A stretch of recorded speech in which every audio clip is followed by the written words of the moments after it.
Then he takes the sun and the moon, which is Mani and Sol. It's a girl. The sun is a girl. The moon is a boy. And he puts them in the heavens as timepieces. Now, the original sun and moon are both chased by wolves. And so there's a tail, like you can imagine. Right. And so you can imagine like a comet tail. And they're being chased by wolves. At some point in time, both that sun and moon are devoured by the wolves, and we have so many days of darkness. And then when they return and the sun and moon return, they have no tail. There's no wolves chasing them. It's a different sun and moon. Yeah. Yeah, it's funny because they need to merge the two. They need to take the older god and the newer god and merge it into one before they create a new one. And it's always a big empire who's trying to control the people, right?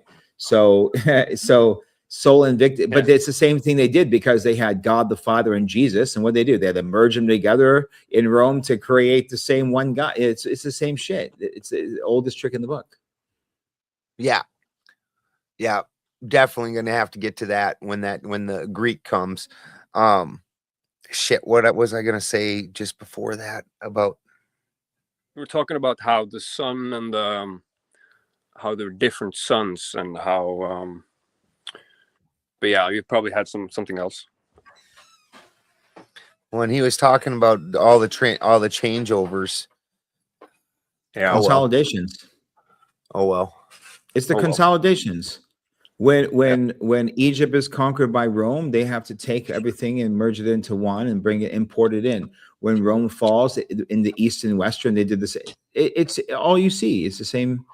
It's the same thing over and over and over again. And then you see overlap, right? Well, Alexander the Great proved that, or is the most well known for it, that when you conquer an area, if you let them keep their holidays and you match their belief systems, basically, then, and you just change the names of the characters, most people don't care. Yep. Nice. That's why Rome did that the whole time. It wasn't until they said there's the Roman Catholic Church that they stopped allowing the pagan tribes that they ruled over to. This is some pagan ass shit right here, That's nice. That's good stuff. I should be wearing this, but yeah, why am I not wearing this? Yeah. Thanks, nice. Probably if you need to feel the power. Yeah, I more boost, I more often wear Irminsul than I wear Mjolnir. Yeah. Mjolnir is just like kind of a common. Everyone uses it, kind of, but people. Mjolnir is the name of the hammer, right? Yeah. And from my perspective, that's actually the bottom half of the tree. And when you look at the handle of Mjolnir, then if you overlay the handle of Irminsul, that makes the entire tree. So the Irminsul is the top and the fruiting area, and the Mjolnir is the root in the bottom area. So you could put a Irminsul on top, and you would literally have an entire Yggdrasil. Yes. Yeah. When you look at the stories, Thor is only allowed on the lower levels. He's too much of a fat ass to get onto the upper levels. He's too heavy. Yeah, he can't even walk. He can't even walk on the Bifrost. He's too heavy. Yeah, too much of a fatty. Yeah. He has to go through the ocean, and he's like wading through the ocean to get to places, or some that's in some of. Well, I mean, like that brings the story of the ferryman where he can't even get across because he has to go clear over to the fucking bridge that's miles away because he can't cross a simple river. Yeah. I mean, the Norse stories are kind of, there's a bunch of conflict stuff, and like.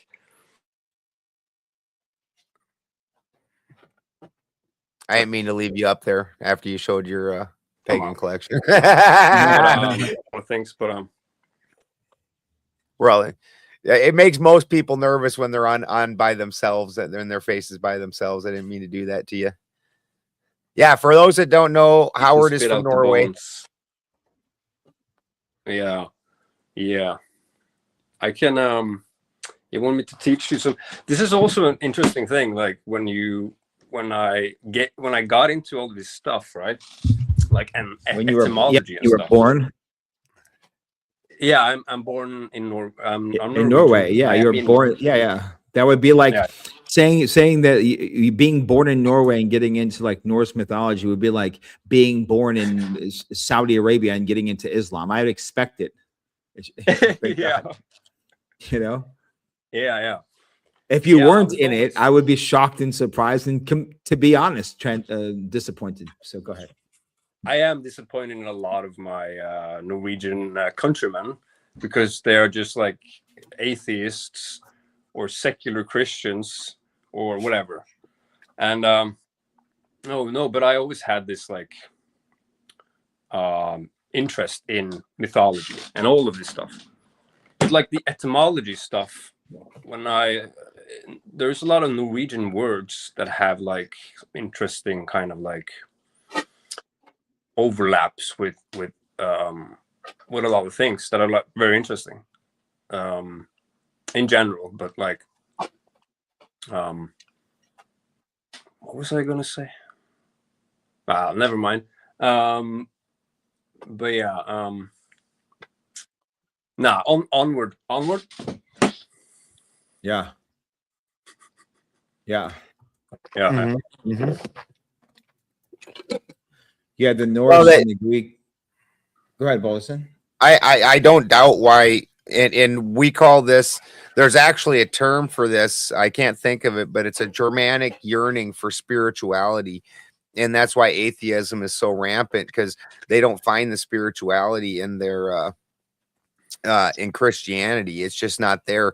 The big twist in Christianity where you give up your responsibility to somebody else and they pay your price, that don't sit well with the Germanic spirit.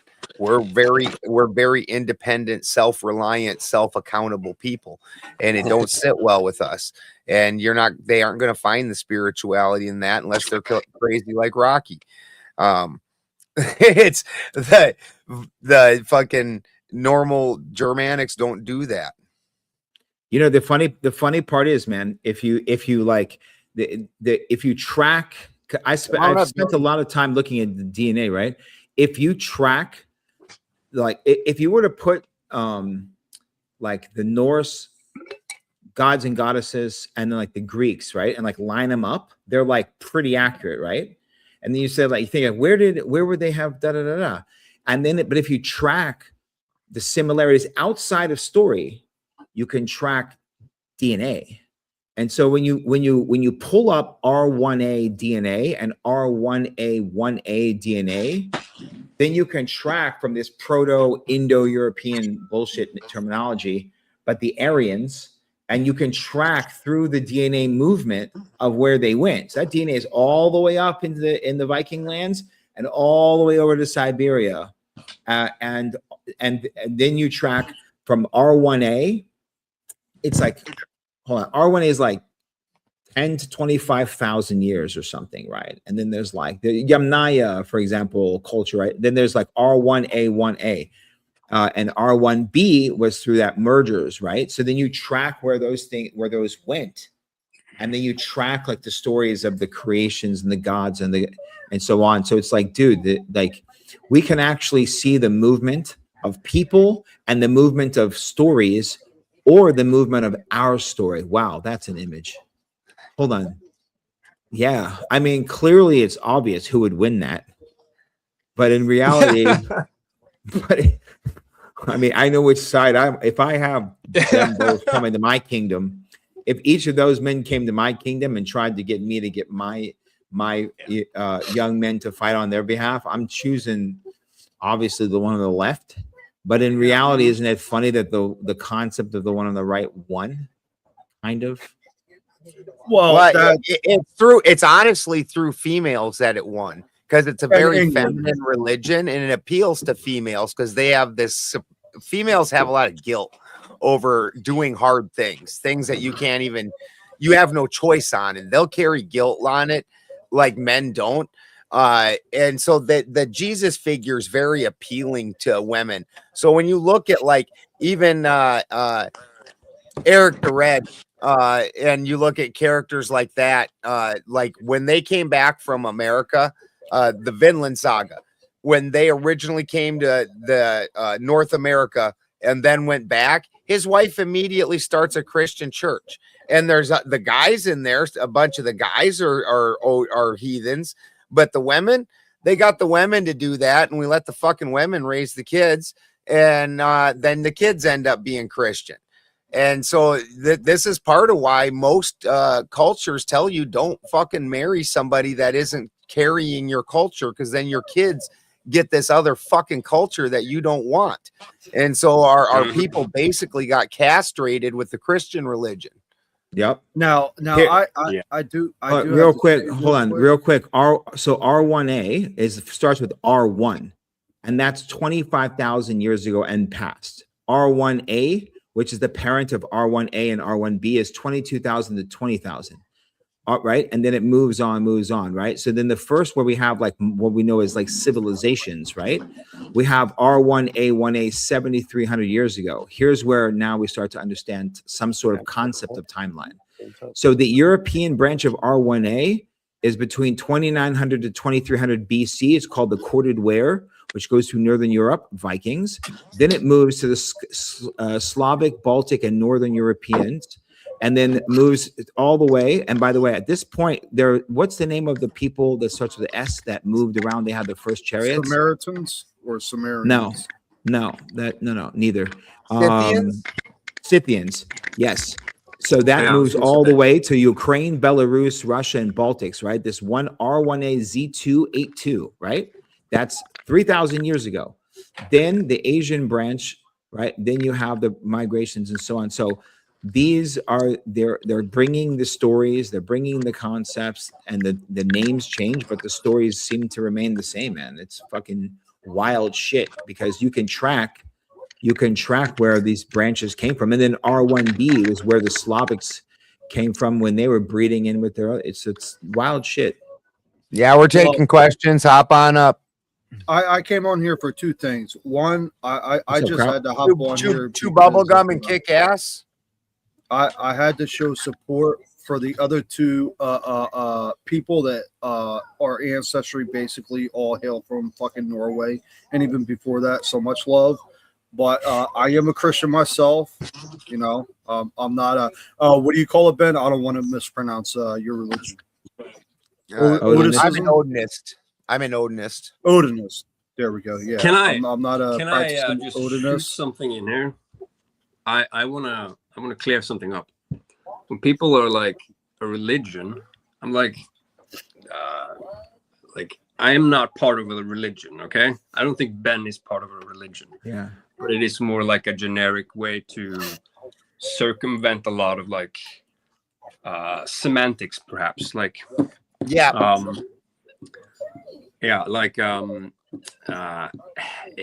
I'm not like mythologies are more like stories you read and you lore, right? But to be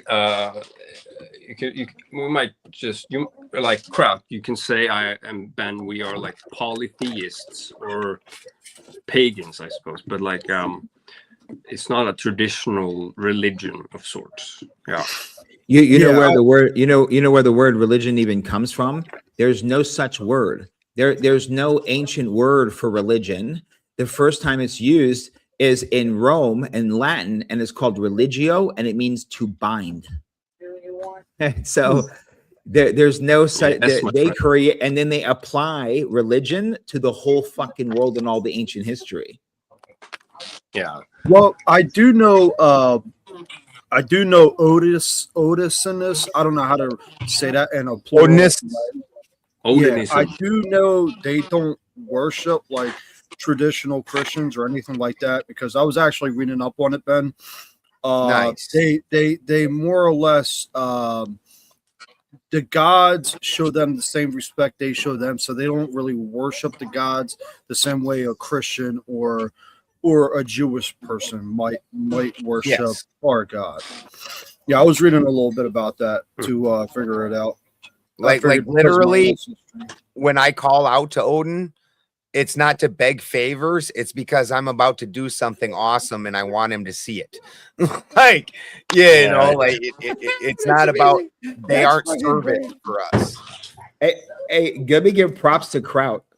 And let me give you some props, my brother, because it takes a certain type of person to have pure faith in something, but then allow themselves to like be interested in something else. Like it takes a certain level of but it's not you realize how not common it is, right? Crowd is one of my favorite people on the panels. We're in Crowd, you're amazing, my man. Yeah, I already asked Ben to put in a good word for me. If it turns out you know, Odin is the god, and you know, Thor, and I already told him to put in a good word in for me. You know, I share the ancestry. I mean, I'm 100% fucking. I'm just kidding. North European. Yeah, he's just hoping that we're right, because he'd much rather get picked up by a big titty Valkyrie than some desert dude hippie. No, that's the thing. No, the modern Christians are not getting picked up by anything that has to do with desert gods. They made up their own fucking heaven, and Christian heaven has like, you know, naked light beings with the wings and all that stuff. The chariots of light. There's no Jewish stuff with that at all.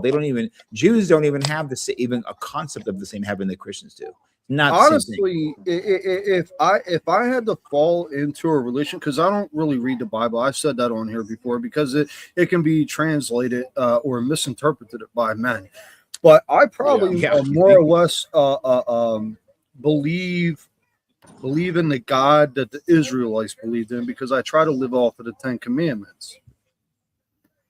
So, like, I just say I'm a Christian to make it real simple. I don't fall in line with any of the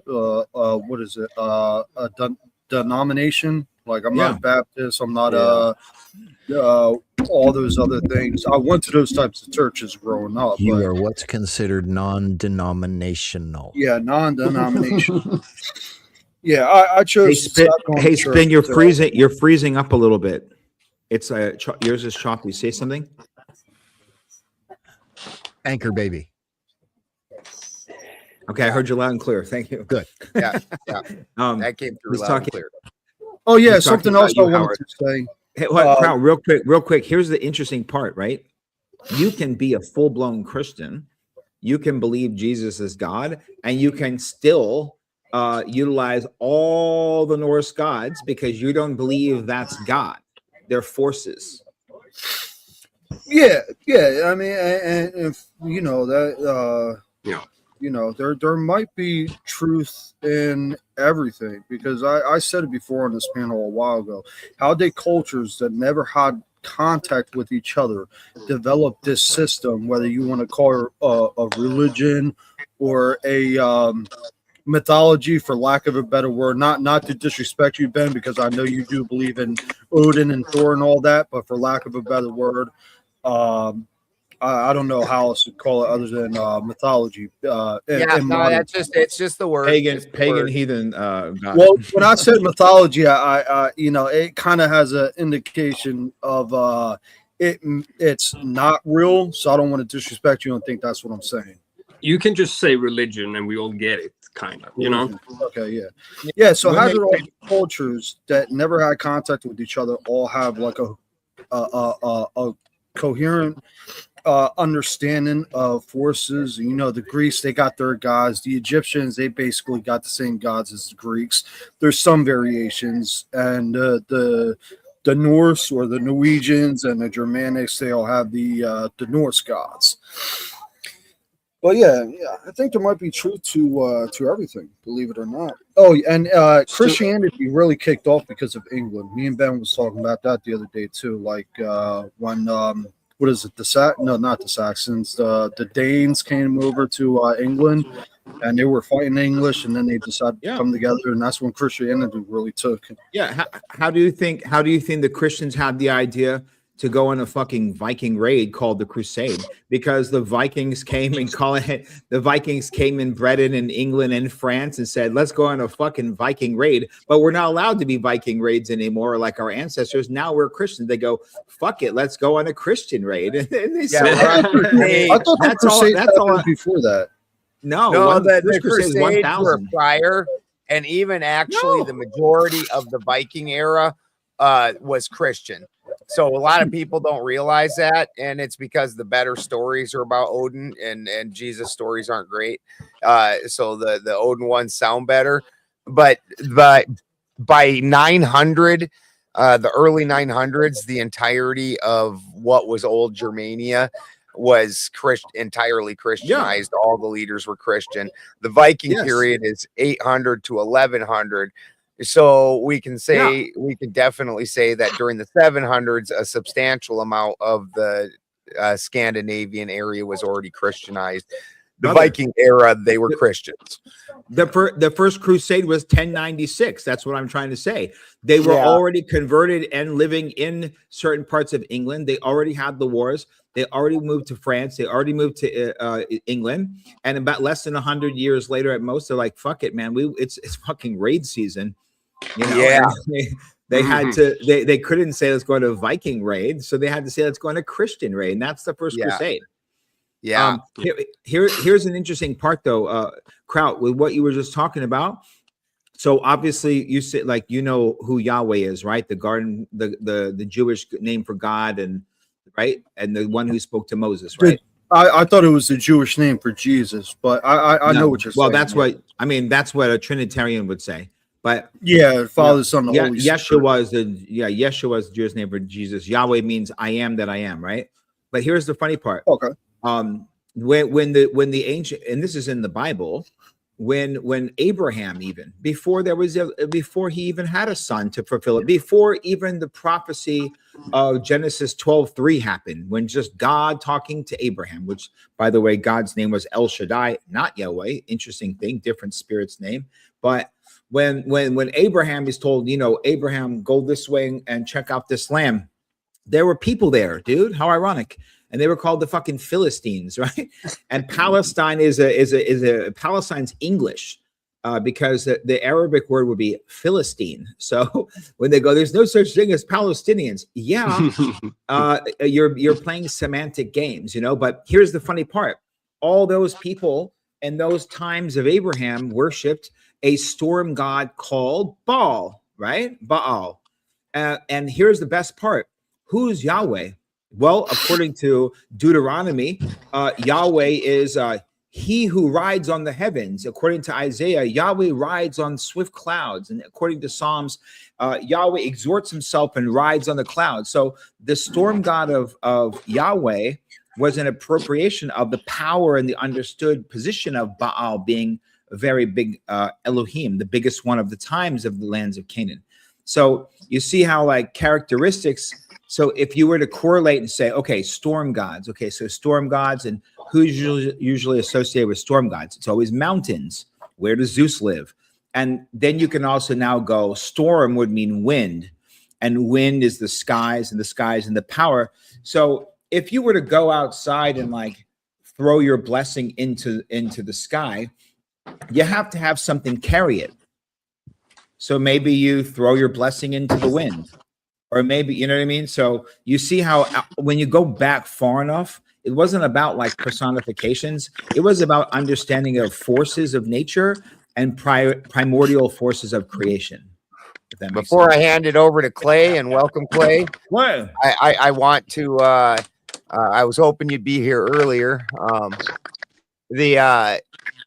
Do you think that then they had to mush all the Lucifer, Satan, and even Beelzebub? There's other characters that I've seen mushed into the group in order to also justify the way that they took all the God characters and made them one character.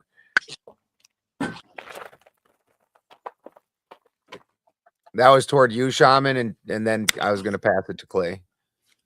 Yeah, I mean, there's a correlation from everything. Like, if you look at the primordial forces of creation, whether it's through today's modern science lens, or all the way back to the oldest, they're the same. And you can like subdivide it, but there's going to be like basic categories of things, like, you know, as my friend and Christian scholar Tudor Alexander would say, there's nothing new under the sun. Yeah, Crow says that all the time too. Crow 777. It's true. Great point. Clay, glad you made it. Good evening, sir. Good evening. Ah, I'm Clay. here to pick a fight. Good evening. I'm here to pick a fight with my good friend Ben. Oh, it's me again. Careful, Oh, Clay. shit, I've had a Round hell of a one. week. I must be the heel this week. Obviously, you guys are on a different subject tonight, and I don't want to necessarily deviate from the topic or whatever. Yes, But I you was do. thinking, no. Yes, you do. Actually, I don't. No, actually, I don't. What I'd like to do, I think, would be a better use of that specific fisticuffs would be a debate. Ooh. Ooh-ee. You Ooh-ee. want to set Yeah, you I want to set up a debate? Is that we're saying Yeah. you want to have a date, Clay? I want Is to that have a you? debate. You? Should All have right. it. I'm paying. All right. I will go on a date with you. You're too sexy. Okay. All right. Yeah, it's the beard. Damn. It's the beard. Yeah, it is. It is. And when would you Um, like Challenge accepted. It's Challenge Odin, accepted. it's Odinism, modern Odinism. Can I, Clay? So- Can I just mention something? So Odinism is kind of specific, right?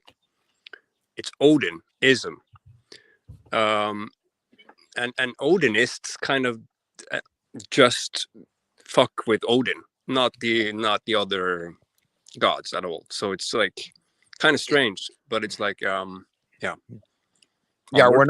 we're not Asatru. Asatru. That's is okay, because he only really- fucks with Jesus, so it's even. Yeah, that is true.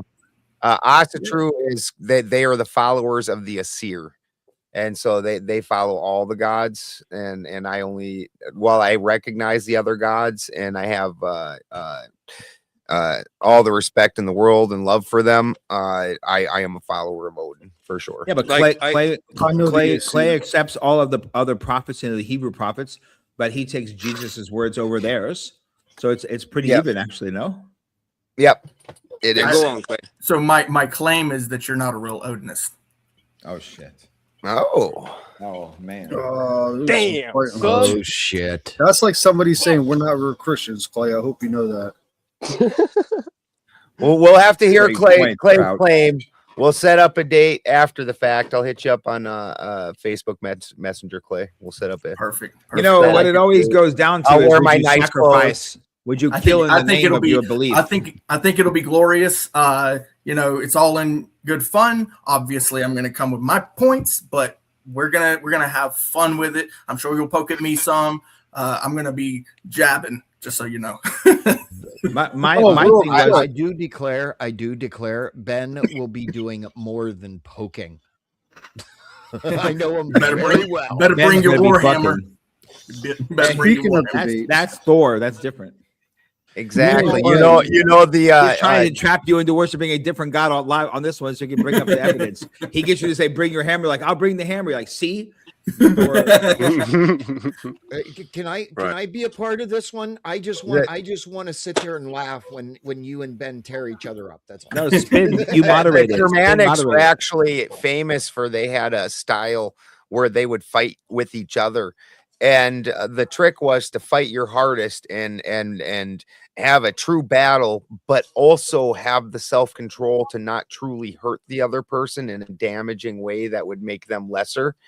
And so you were out there giving it your all, but also still trying to understanding that they're one of yours and that you don't want to actually cause them permanent damage. That's So called this was a honor. very famous thing, and I'm all for it. Iron Warriors- sharpens iron. Warriors were training with those, just like how a boxer, a kickboxer, you can do jujitsu with someone on the same level, and no one's gonna get hurt. You can go full blown without, it's called pulling punches, right? Yeah. And not stiffening up at the end. So people knew how to use those weapons Here's the interesting part, right? I can run you through with a sword, but I'm not going to Hey, assassinate. with me, right? if I would take it back to the Hebrew Bible, and when God told Cain and Abel, "Come with your sacrifices, and I'll gauge how serious you are about me," that's what I would think. So what we need to do is summarize the point, and each of you come with your sacrifices, and whoever's willing to sacrifice in the name of their God the best, then that's who I think is serious. Like if Clay comes with a small bird and Benjamin comes with a fucking horse, like debate's over. Like, you know, but if Benjamin comes with an ox and Clay comes with a fucking human, now we have to have a debate about who's more serious. See, here's the reality. That part, Shaman. Omar. Shaman. Yeah, Here's the reality. Ben's gonna come with an alpaca. That's It's not valid. even about size; it's quality of what you're willing to sacrifice. War pack. That's valid. Like Damn, I if wish I someone was comes on with my one of their own StreamYard children, right then now. we know they're not fucking around. I Hey, look at my cat, Ben. What up? Ooh, Nice. sacrificing. My old Nice. kitty cat. Very nice. Here's get down? sauerkraut. Here is the irony of that situation. Ben has more pussies than you. Okay. That's true. There's proofism of that. Yeah. Yes, There Howard. is. There's your motherfucking proofism. Well, hey, you know. Hey, speaking of debates, real quick, I just want to point out Sarah is going to host a debate when she's back from Vegas between me and Spin on tariffs. Oh dang! So everybody watching, you can tune in to either me, Who is Spin, Ben. anti-tariff and who is pro-tariff? I'm pro tariffs all the way. Spin I is am. anti-tariff. I am. I would anti-tariff. guess that. I would guess that for sure. Yeah. Yes. And Ben, I'm going to do. I what would you have also suggested. guessed that. It was just further proof that Spin is actually a liberal. Shut up. And, Ben, Shut up, Ben. I love you. I'm but going to shut do the what fuck you up. suggested when I had that debate with Real Talks, where I had good points, but I didn't bring up actual statistics. So I'm going to bring up statistics. in my debate. Kraut, what did I tell you? Do Let's say it's a debate. Oh, save it for the debate, gentlemen. That's Yes, right. sir. Hold yourselves. Yeah. You don't see me and Clay having at it, and he just called me out. We know we have a date. We Hey, have a Kraut, date. We show both us- get dressed up nice and get put on our Kraut, show us stink. that picture. Clay, did you see this picture and get inspired for your debate concept? Show. Yeah, there Which you go. one? That one. Oh no, I've seen it. That's the image. That's Yeah, the image. good. Oh my god, that is so good. Oh yes. Hold up. I mean, Hey, I Shaman, thought you saw that and thought that would be a great debate. No. I got to ask you Lean a question, out of the way Shaman. a second. Lean out of Lean the your way a head second. back. Lean your head back, Kraut. Oh, my fault. Bro. I love it. We'll have to borrow that for the debate. We'll have to borrow Facts. it. Oh, Shaman, I got to ask you. a question. Oh, yeah, Hey, Kraut's back. Oh, Never and mind. by the way, actually, That was Jesus kinda is scary. supposed to be holding a sword, just so you know, crowd. Not a cross. I can alter it. But so, Yeah. did you Well, I mean, know? the cross is kind of swordly in that particular Yeah. picture. He's just not holding thing the is- He's handle. holding it by the blade. Yeah, he's holding You it by know, the for- blade. Upside you know, down. I have to- Yeah. I mean, Work it's real fast. Jesus. He can do what he wants. He can hold the sword any way You're he right. wants. You're but- right about that. Come Yeah. on. You know, I don't offer Ben very many compliments, and this is out of source that I'm ready to. I'm sorry. The thumbnail that you made, yes, it was very tasteful. Kraut, you might want to take some Thank you. lessons from Balderson on making thumbnails. I mean, oh, I'm sorry. Yeah, I digress. Thank you very much. I was super proud of that one. I was like, wow, this is the best thumbnail I've ever made by far. I've been making thumbnails. I say that with all sincerity. Oh, mustard. Yes. Hey, someone says I taught you well, you know. He did show me how to Listen, use Chat GPT. Listen, he gets up on panel. The first thing he fucking does is flip me off and say, "Oh, that was for spin," and I could not I didn't want anybody else to think it was aimed at them. What's up, Asperoon? I could hello. not retort against Ben. Hello, Asveroon. Good to see you. Good to see you too. You know, not to take the topic away. Howard, my proofism is roll it the fuck back, and he flipped me to fuck off. And then Gotcha. Yeah. And Onward. then he announces, "Oh, that's for spin." I'm like, "Oh, thank you." I needed my daily dose of sarcasm from Ben. Hey, but Ben, that image that I did send you today, I challenge you to top that, motherfucker. Oh, yeah. No, your trailer. Yes, sir. The Oh, not you got to fake see it too? image. Yeah, No, that looks I good, have to don't it? admit, I have to admit, oh God, Clay, I almost fucked up. I noticed he Clay didn't was the send first all the person- sides of it. I presume that the grinder tag and all that's on the one side, and this is now. No, let me tell you what I did. One day you were using your grinder, your actual grinder. So I took a screenshot of it. Yes, that's it. I took a screenshot of it, and you know, I'm making this image for you that I'm going to plaster on the side of the trailer, and it's going to say Balderson's Muse, M-U-S-E, Balderson's Muse. Damn. Here is my version of the grinder. The grinder. Well, we are there now. Now it's gotten gay I'm officially. sorry. Yeah, I it's got a nailed little it. bit, I'm little bit Well, I gay, mean, little bit actually, this is about cannabis. My grinder is for cannabis. I thought you guys were talking about the. going to Yeah, I know. Come Look, on, yeah, I got it. URL I on thought you our guys were talking about episode. the homosexual app. He was teasing about that's Balderson's it. grinder. Oh, okay. Yes. Because I was like, these guys have actual beef.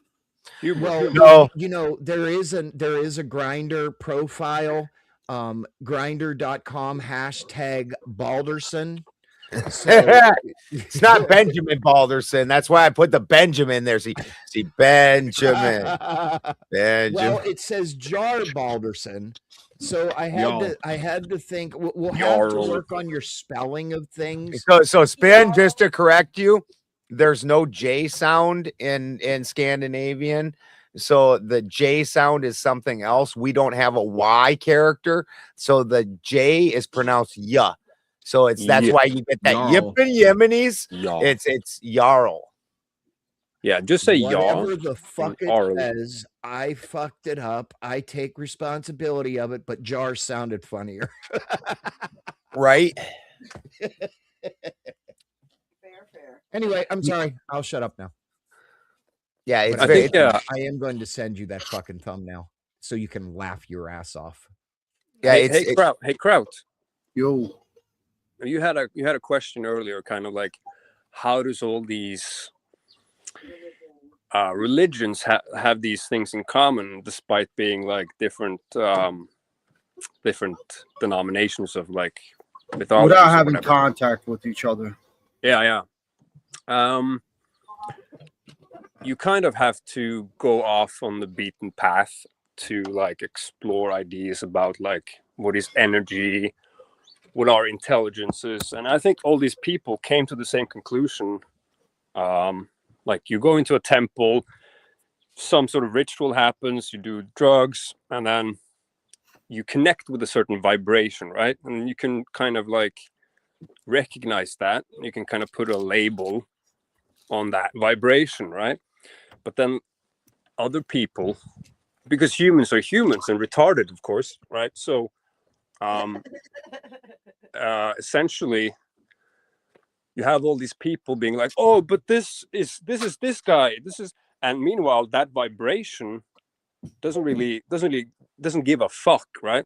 But there is like what am I getting here? What am I getting at here? It's like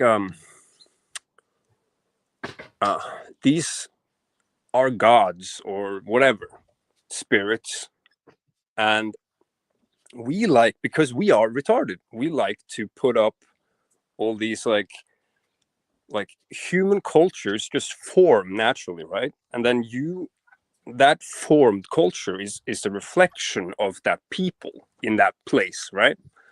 So they connect with the same vibration across the world, but they have their own interpretation, right?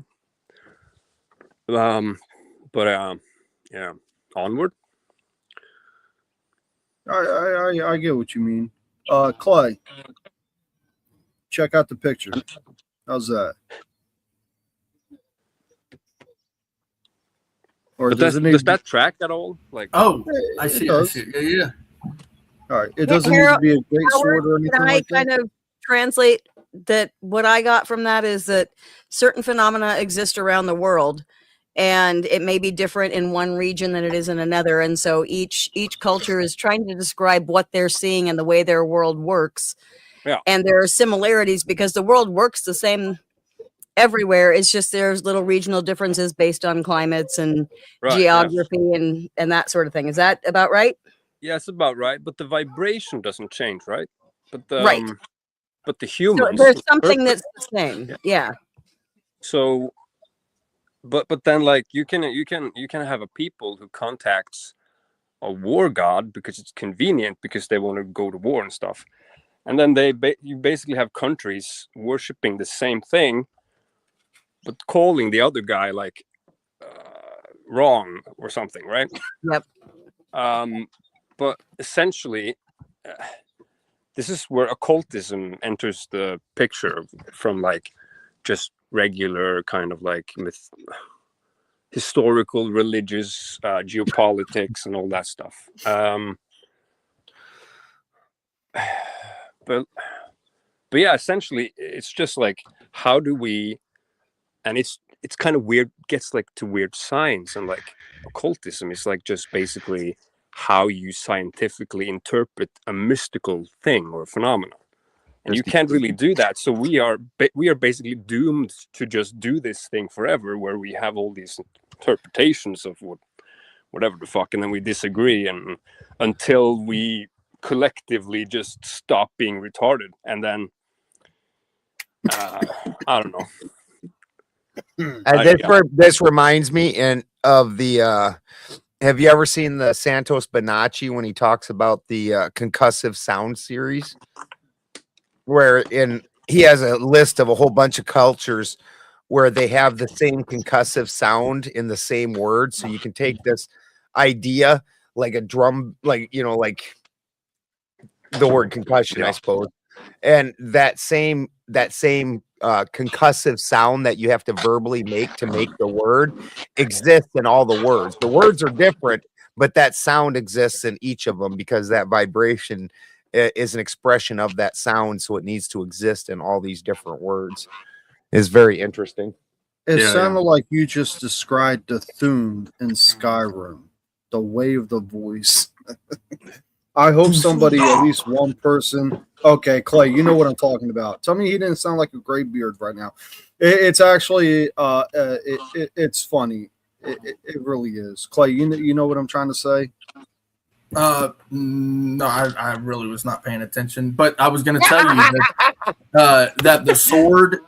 Here's the thing about the image of Jesus as a warrior. There's a couple of things. It's the sword. He's got the sword now. He fixed you up.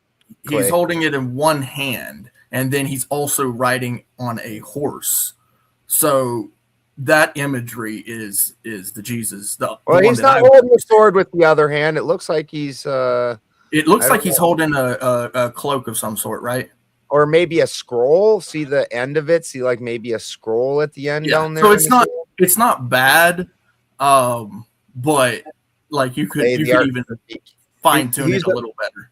He's about to pull out the 10 Commandments and smack Odin with it. Yeah, but the problem is that's Jesus coming back in Revelation, which is also the way the Muslims believe Jesus is coming back. It's identical, but the problem is that Jesus on earth didn't even pick up he didn't pick up a sword. Right. So I got a question for Ben. I agree, Jana. Jana, that this is Jana. Hi, Jana. This is you can see that WH sound, and the spirit of each of those words is that it's a questioning thing. What, why, when. There's a so that that would make that a questioning type thing. One of the more interesting ways to understand that is if you've read the Silmarillion by Tolkien, where everything on earth, like the table, there's actually a sound which is basically like music that is the real name of that table, because that's the vibration that pulled into that made that table. That's what Like formed it, forms. shaped it. Yeah. Yeah. So you basically you have like, look, you have like 2 billion Christians and 2 billion Muslims. That's 4 billion. That's half the earth that believes Jesus is going to roll back from the heavens with a sword and I guess the scroll in the other hand and slay something. And so half the world believes this, by the way. So it's like pretty strong, Yeah. The abracadabra is very powerful. So if think of it like this: if all of a sudden half the world started praying to an ancient like Vedic god or goddess, guess what would happen? In the material and in the immaterial thought planes, this thing would begin to exist again in the plane of thought, in the mental planes. That's how this whole thing works. Yeah. Egregores. For anybody that doesn't get the AIDS thing, right before the AIDS epidemic kicked off, there was a chocolate bar that was a diet chocolate bar, and it was called AIDS, AIDS, and there's commercials you can find for it. And after the AIDS epidemic, those commercials are hilarious because ladies like, I lost 36 pounds with AIDS. Like, you're like, oh shit. That was so funny. I still have that commercial, Holy by shit, the way. Oh I my showed my wife, and she's like, "Oh my god!" Yeah, and Snuffles actually took as a child, had a weight problem and took AIDS. So Snuffles had AIDS to lose weight. Oh fuck, dude. Yeah, that was that advertising campaign was very short-lived.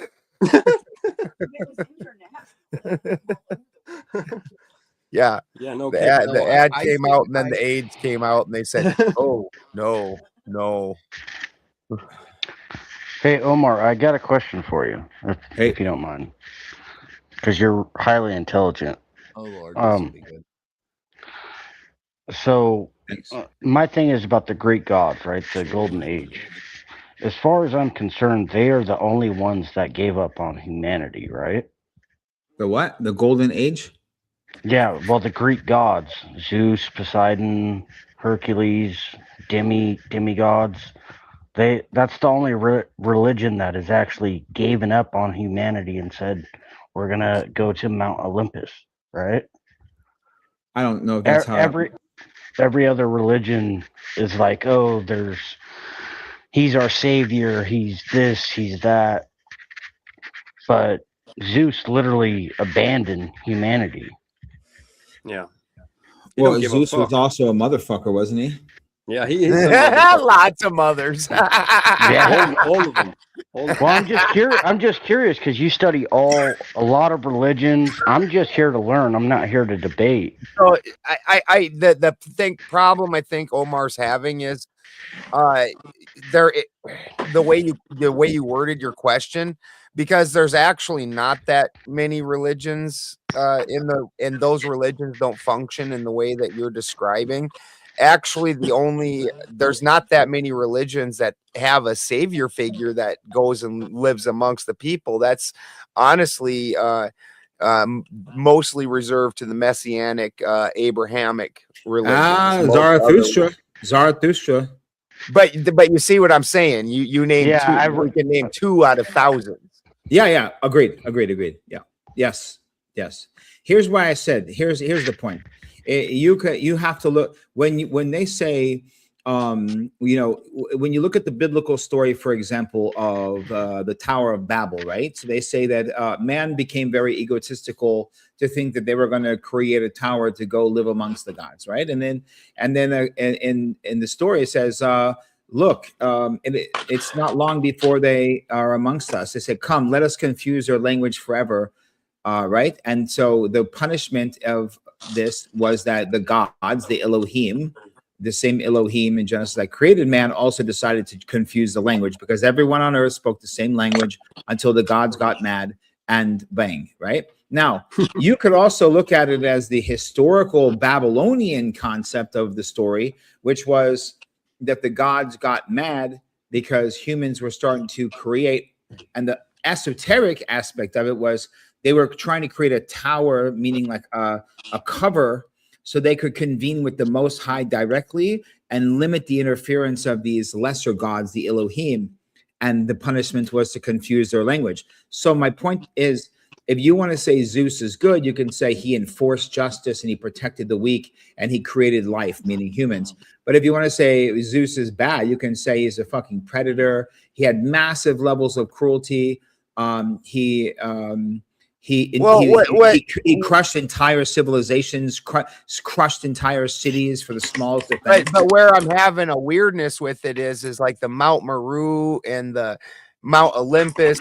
That concept exists in a substantial amount of in Odinism. It would be Yggdrasil, where the gods live in fucking Asgard, and the people live on Midgard. So it's a tree rather than a mountain, but the same exact concept. So that concept exists in a lot of cultures, is where I'm not understanding. But I understand why you're calling Zeus a cunt. You know, I get that. No. It depends on how you look at it. No. I don't personally care.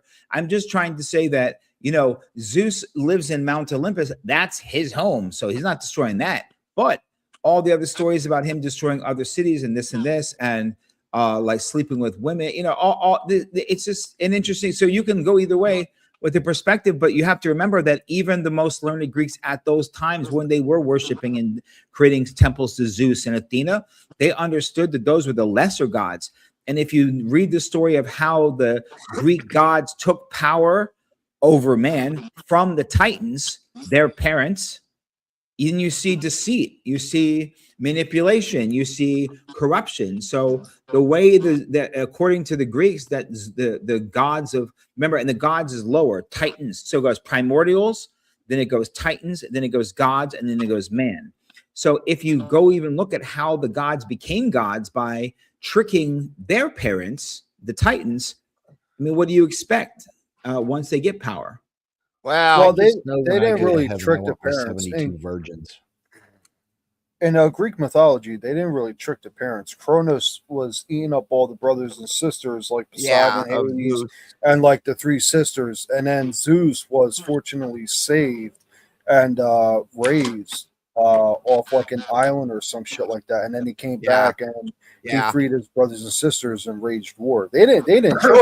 He killed.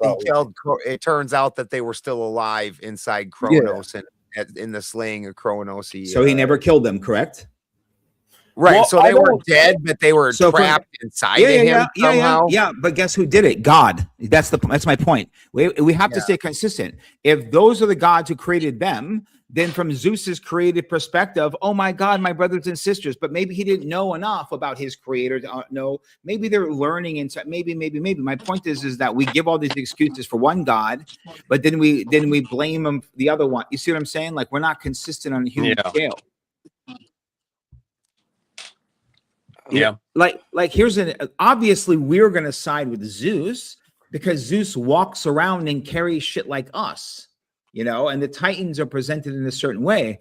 But, you know, similar to the story of. Oh, I don't take the Zeus side over the Titans at all. No, I know you don't. I'm talking about, I'm not talking about you. I'm talking about people like, for example, you know. I'm not taking any side. I'm just trying to get an understanding. I'm not trying to anyone here. I'm not talking about anyone here. I'm talking about all people. We watch stories, we read books, And even the ancient Greek writers were still worshiping in temples to these gods and bypassing the Titans because the gods freed us from the Titans, right? But did they? I mean, you know, and then what are we doing? We're over here sacrificing animals to the gods too. We're fucking killing humans for the gods as well. So it's almost like an interesting thing.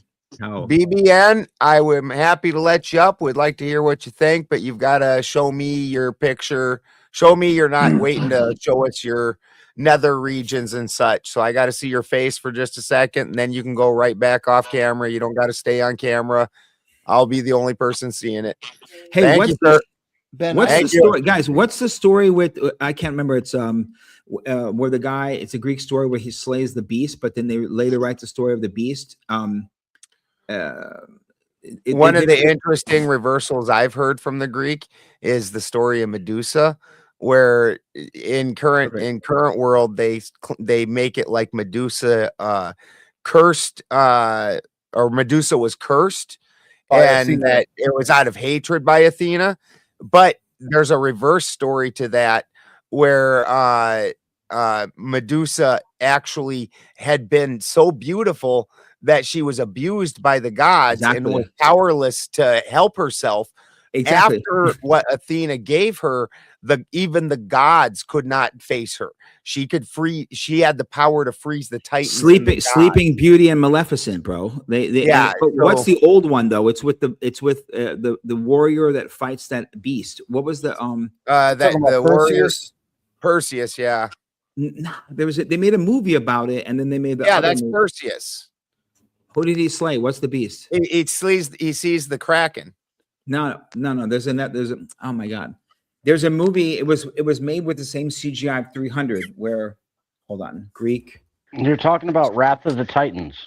Yeah, that's no. Talking about No, that's another great example. That's another perfect example. I'm talking about a specific story, not Pandora.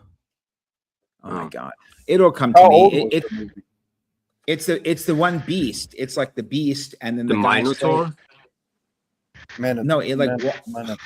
I'm so sorry. Sorry, I'm just reading chat. No. It's made movie. They always make it the one way, and then they made the reversion of it. Well, while you think of that, Ben, so I heard the two stories, but the general, the first thing I heard is basically Medusa was either being abused by Poseidon or she was trying to seduce Poseidon, and Athena had a thing for Poseidon. Zeus, no, it was Poseidon. Medusa tried to sleep with Poseidon. And Athena didn't like that because she was digging Poseidon, so that's when she cursed Medusa. But there's, like I said, there's two different stories on that. It's either she tried to seduce Poseidon or Poseidon abused her, and Athena, either way, cursed Medusa. But the curse is looked at. The curse, that's you got to go out and come back in if you can't hear anymore. That's just a phone thing. It's because of StreamYard. The curse is only looked at as a curse in one of those stories, though. In the other story, it's not a curse. It's actually now she has a defense against the gods, because where she had been sexually assaulted and abused and wasn't able to do anything to help herself. The Medusa figure, then once she was given that power, even the Titans couldn't stand up to her power, so she was never abused by the gods again. Okay. Ben, I have a question. It's probably a stupid one, and I should probably know the answer to this. But Thor. You're a liberal. Fuck you, Ben. I didn't say that, actually. Oh, whoever said it. Fuck you. I mean, it sounded like something I'd say, so I'm not hating. But Sorry, it's not Greek. Beowulf and Grendel. You're talking about Grendel? That's Norse. So everyone's taught Beowulf, and then the Grendel comes out, and you're like, oh, there's two sides to the story. And you can pass your own judgment, of course, but it's interesting. Yeah, that whole story is fantastic. Yeah, it falls into Norse. Yeah, or Irish mythology, I think. Yeah. Yeah, it's Danish. Dude, why Danish. can't I hear anything, dude? You've gotta go out and come back in. Close StreamYard completely. What were you saying about Thor? no, it's just the Dan? point of the main, for the majority of the history of the world of that specific story, we have one perspective, and then you realize, oh my God, there's the other side. There's the Grendel, and then that's a completely different perspective, right? Right. Or Snow White and Maleficent. So then you have to understand both sides, and then you can pass your own judgment. But Spin had a question real quick. Yeah, thank you. I'm here, bro. Thor wasn't. I mean, I remember Disney books about Thor. Sure. Does that have any correlation to the god, or was that a fictional tale? Yeah, pretty much everything that is put out in mainstream is very fictional. It's I'm afraid that most people have the Marvel Thor has a lot more mainstream knowledge than anything that actually is Thor derivative. Okay, I mean, listen, you see all this shit and you hear similarities, but it's never propagated properly, if that makes sense. 100%. 100%. And I do agree. What Is the actual hammer or mallet or whatever the fuck they Mjolnir? Yes. Mjolnir. Is that like is that an appropriation from your belief? No, that one's true. Mjolnir is a weapon that's made in a contest between two different sets of dwarves. It's a thing that Loki had instigated, and the winners of the contest was the dwarves who made Gungnir and Mjolnir. And Mjolnir, actually, Loki tried to ruin Mjolnir. So Mjolnir was supposed to be a two-handed hammer and be much more powerful than what it was.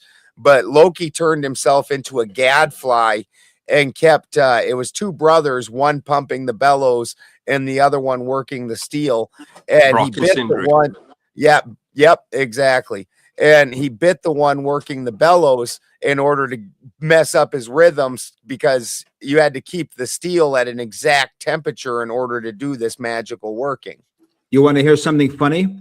Our U.S. military had a project. It was called Project Thor, and they created the weapon, and it was called rod of or rod from God, and it's this like big ass tungsten rod that they're basically put in a satellite, and they'll just drop it from the satellite on a country. Fuck me. I swear to you, go look That's it up. That's like a fucking asteroid hitting. Rod of God. Oh my go look it up. God.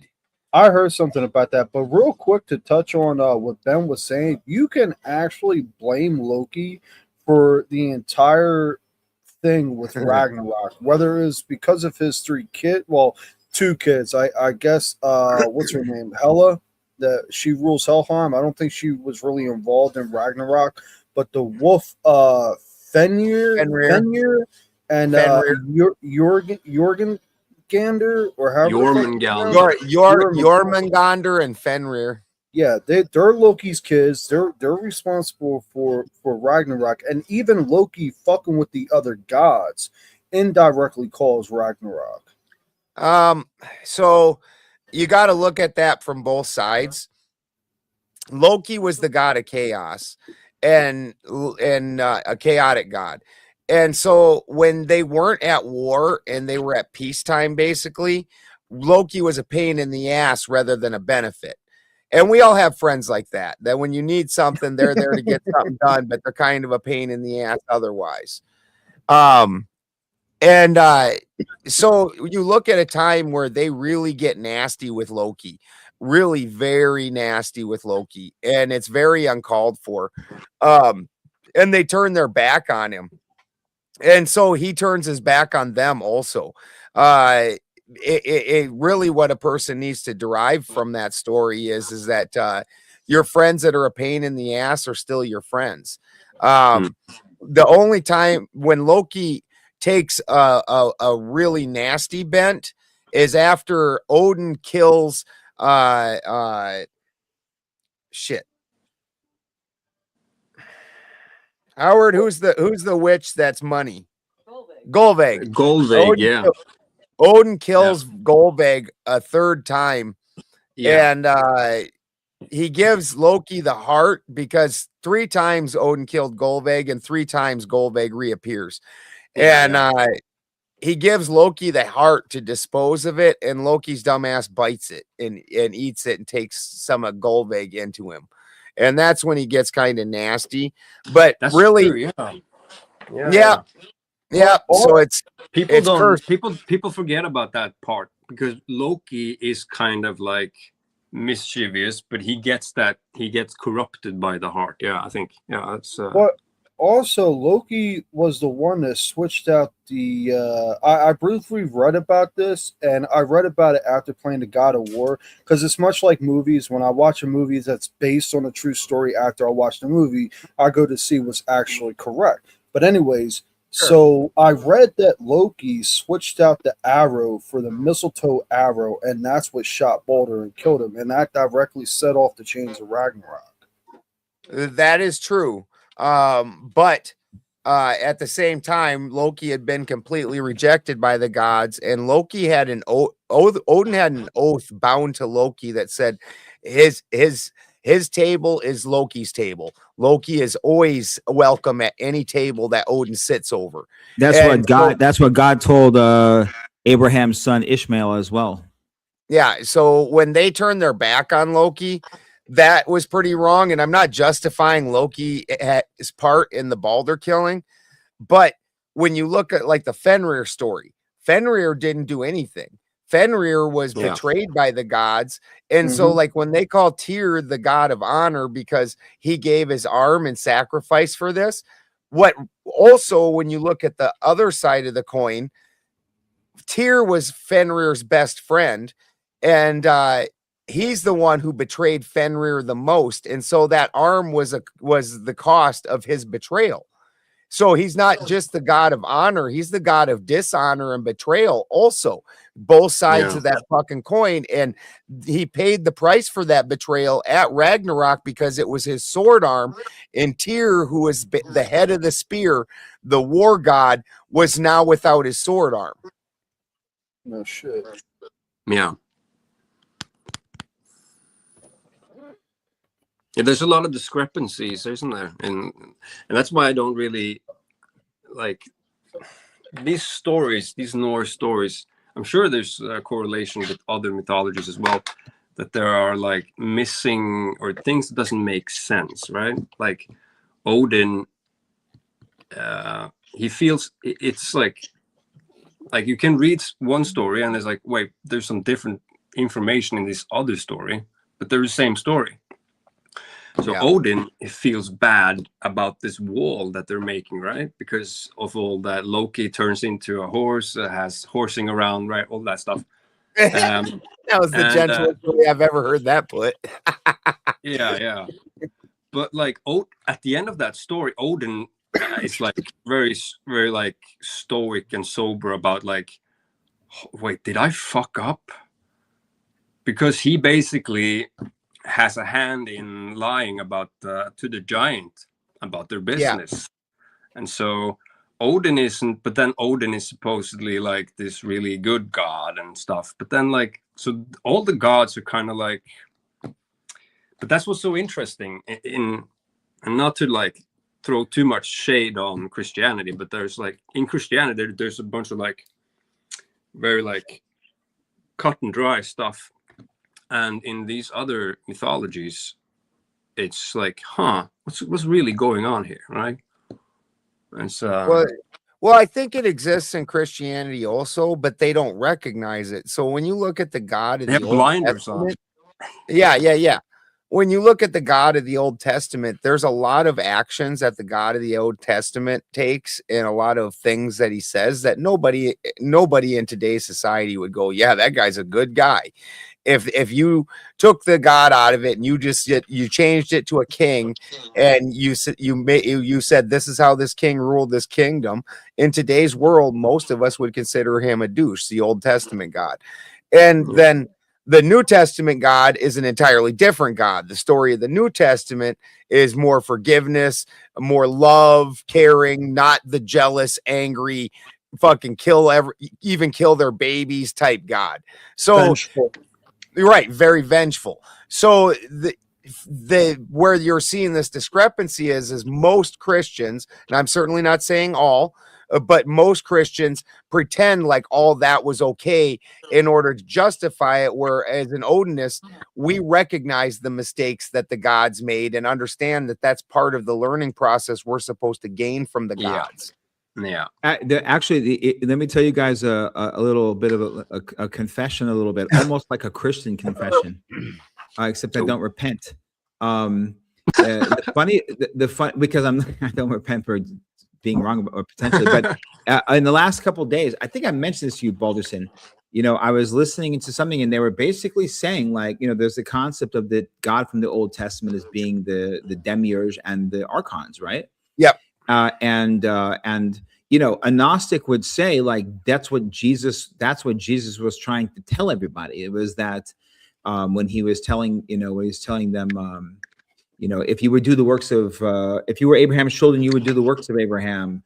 You do the deeds of your father, the Satan, you know, the devil, and all that stuff. You know, like, it's pretty apparent that Jesus was, I mean, Clay, right? It was pretty apparent, like, Jesus was specifically and very adamantly and repetitively accusing the Pharisees of not just not doing God's work, but of actually, in fact, being like the child of Satan and being like the deceivers, right? It's like kind of obvious, right? There's at least like 8 passages in that, right? So the interesting thing that I've recently uncovered, and I'm just diving down the rabbit hole, is that Paul, hearing of this, had the realization that Jesus was in fact right, and the God of the Garden of the Jewish God was in fact the Satan. And so his mission was to go to the Gentile to share Jesus's message, but still keeping it hidden, keeping it esoteric, for fear of being attacked by the Jews, which he was repetitively attacked by the Jews, according to the stories. And that was the thing, that actually, in fact, Paul was a proper Gnostic and was trying to, you know, and so that's an interesting, I don't know. I don't have a judgment on that yet, but if that's the case, then I would, my last debate about him I would have a different opinion, right? And then I would do something about that. But have you ever heard that, Clay? That's what I was trying to fucking ask you, basically, with the whole Aryan conspiracy. Yes, but Balderson, Arianism, it goes against everything Paul fucking wrote. But he also still includes Paul in it, and he says that he just reads Paul's message different. He says that the other ones are distorting Paul's message, and that Paul was a true prophet, but the message was distorted in order to bring about the divinity and create this order of control. I'm going to look that up right now. I remember you mentioning it, but when my mind went to what Arianism is and what he said, usually it just said Jesus Christ is not equal to God, and Paul pretty much. But also he says Paul, because he recognized that the way the other ones were looking at the writings of Paul was what was creating this divinity, and it didn't exist in the rest of the Bible outside of Paul and Luke. And so he was saying that they were distorting the message of Paul and then leaning on that distorted message in order to create this divinity that was not even there. Here's the thing. They did the well, same he said thing. he was divine. He said he wasn't God, but he was divine. Right. There is a difference. Yep. And they did the same thing with the Gospel of John. Yeah, because remember, even the Muslims believe in the Virgin Mary, and that the seed was, God planted the seed in Mary, and there was a virgin birth. I'm more referring to John 1:1. No, I'm saying that Muslims even believe in. Okay, if someone is divinely impregnated by God, Yes, and his name's Saul. His name's That- Saul. Fine. yes, We all Saul get of it. Tarsus. Okay, great. So No, Saul of Tarsus. no, it was changed to Paul according to the scripture. When he became Christian. Someone's arguing Right. with Right. someone's It's the arguing same. with It's the Balderson in same chat. concept of Abram versus Abraham. It's the same concept of Jacob versus Israel. It's the name change because that's what the name was that he was given. Let's see. Arian said, "What about Paul?" I'm still trying to ask this fucking idiot. I think While he's waiting, Asvarun has his hand Asvarun. up and has not spoken. Asvarun, we'd love to hear what Let's you have go, to say, bud. dude. Come on, dude.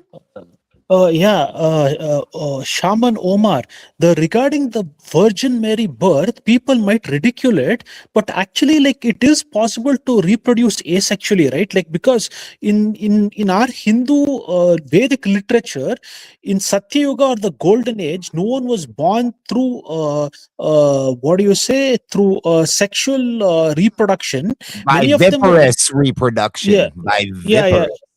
Yeah, they were actually like they were born asexually, and people were more interested in spiritual aspects of life rather than materialistic aspects of life in the golden age, and people were gigantic, very strong, and no disease would touch them. So the Virgin Mary birth that people keep saying is ridiculous, it is possible, right? Actually, Yeah, I don't look. I believe in miracles. I believe in God. I Yeah. believe in miracles. Believe in But the thing is, the Satya Yuga you're talking about, right? How Yeah. old is it? How old is, according to Vedic tradition, how old is the Satya Yuga? How long ago? Satya Yuga right Over now a we're million in and a half years ago. at least 16 lakh 432,000 years or something like that. No, it's like at least 1.5 million. It's the first. It's the first, right? It's the beginning. 1 minute. It's 1,000,000 600,000 no 700,000 328 years old. Yeah. So I would say that 1,700,000 years ago, anything's possible. Everything's Yeah. possible, of course. Who knows before what's known what was? Nobody. So anything. I have to ask though, because this is one of my contentions when the LGBTQ community talks about Loki having sex with a horse and producing a child. This, as you just said, is in a golden era, and in our culture, that's the time of the gods, and that doesn't equate to the time of man. It doesn't. The things the gods were capable of doing, these were not the things. This is part of why we're in like the more mundane era right now, and that era was a very magical era. So would you say the same applies to yours? In our system, actually, men were like gods. Then actually Right. they started misusing their as the yugas progressed, they started misusing their divine faculties, and they started losing the power of telepathy, the power of asexual reproduction, the power of flight. They started losing it all one by one, and they came down to a very low level. I'm glad to give up the asexual reproduction. Sex, that was No, awesome. I'm The rest just of saying. those I can take back, but I like the sax. That one's good. Yeah, but the thing is, actually, like, we became more dependent on external objects as the yugas passed by. In the Satya Yuga, we would be more dependent on ourselves, like to produce heat or electricity. People wouldn't need anything; they could do it on their own, and they actually could absorb energy directly from the universe and feed themselves. They were Vayu Aharis, or people who lived on air. So all those faculties were lost. That's what I've read actually, and people became more and more dependent on external aspects of life as the yugas passed by. Yeah, but were there even but those wouldn't even be considered humans, right? Yeah, we weren't this human actually. Like, we were like gods in Satya Yuga once upon a time, and Yeah, then that's we right. lost all our faculties, and then we became like this. That Adam and Eve story, that's what I read it once, but then I got booted during Sarah's show. I think Clay was there that time.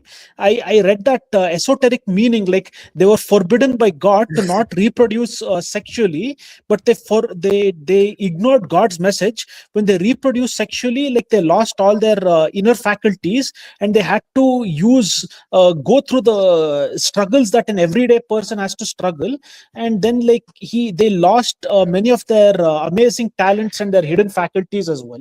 Yeah, So that is a story. Yeah. That's You true. But motherfucker, God, you motherfucker! If you didn't want me to use this dick, you shouldn't have put so many nerve endings in it and made it feel so good. yeah, What a but cunt again, you just are. like the concept of good and evil and the perspective of what we talked about of like looking at two sides of the story, you could also say that the serpent went to Eve, the wives of the two sexes, less under the spell, ate the fruit. Then Adam ate the fruit. They woke up, looked down, realized they were naked in the forest, and there began the beginning of the exercising of free will and independent consciousness. But hold on, the thing about the Satya Yuga thing you're talking about is that like these go in line with kind of what we were talking about, Balderson, because I think they were like white hair and stuff. They're like 50 feet tall. They lived 100,000 years. They didn't have to talk. They talked directly to the gods. They don't like, they didn't have, you know what I mean? So this also goes in line directly with the Anunnaki story in Sumeria. And if you want to tie in Adam and Eve also, the second that they procreated, the first human was named Adam. How long did Adam live? 962 years. A couple generations down, Methuselah, right? 300 years. How long did Abraham live? So as they started breeding down the line of creation, the years start getting smaller and smaller. So it all ties in an interesting, you know? You hear that, ladies? You're taking away our life force. Well, yeah, I kind of wanted to ask Omar about that. You said that Eve was the higher intelligent one. That's the quote Luciferian so all your Albert Pikes and all your occult, all your New Thought movement, they would look at the concept of like Lucifer as the same as Prometheus, that looked down upon us and had compassion. And just like Enoch and the Watchers, if you're told these Watchers were evil and Enoch was good, but if you read Enoch 1 and you look at what these Watchers did, these Watchers came down and looked around and realized that we're like monkeys, and they started giving us gifts. So read in Enoch 1, what gifts did the fallen angels give man? You'll see using plants as medicine, learning about the stars, mathematics, like metallurgy, like all the stuff. And then you could say, oh, but that's why we're so fucked up now. But then I would say a gun is good or bad. Neither. Depends on who's using it. So we are the fucking retards. Like humans, we are the idiots. Speak for yourself. Okay. Everyone except Clay. The whole earth, not Clay, because I don't want him to be offended. You know, so you can look at both stories and both perspectives. And I'm not saying one's right or one's wrong. Like that's the whole point of this type of conversation, gentlemen. To be able to just have a conversation and talk about perspectives. But you know, I noticed you walked outside. I'm getting off. I'm exiting the panel. You don't need to know about all that, man. Don't say that, dude. I'm exiting the panel. Shaman, real quick, I just want to get that clarifying thing right quick before I get off. Who did you compare Prometheus to? Lucifer, the concept of Lucifer. The made-up story of Lucifer is a copy of Prometheus. Okay. I'm getting off.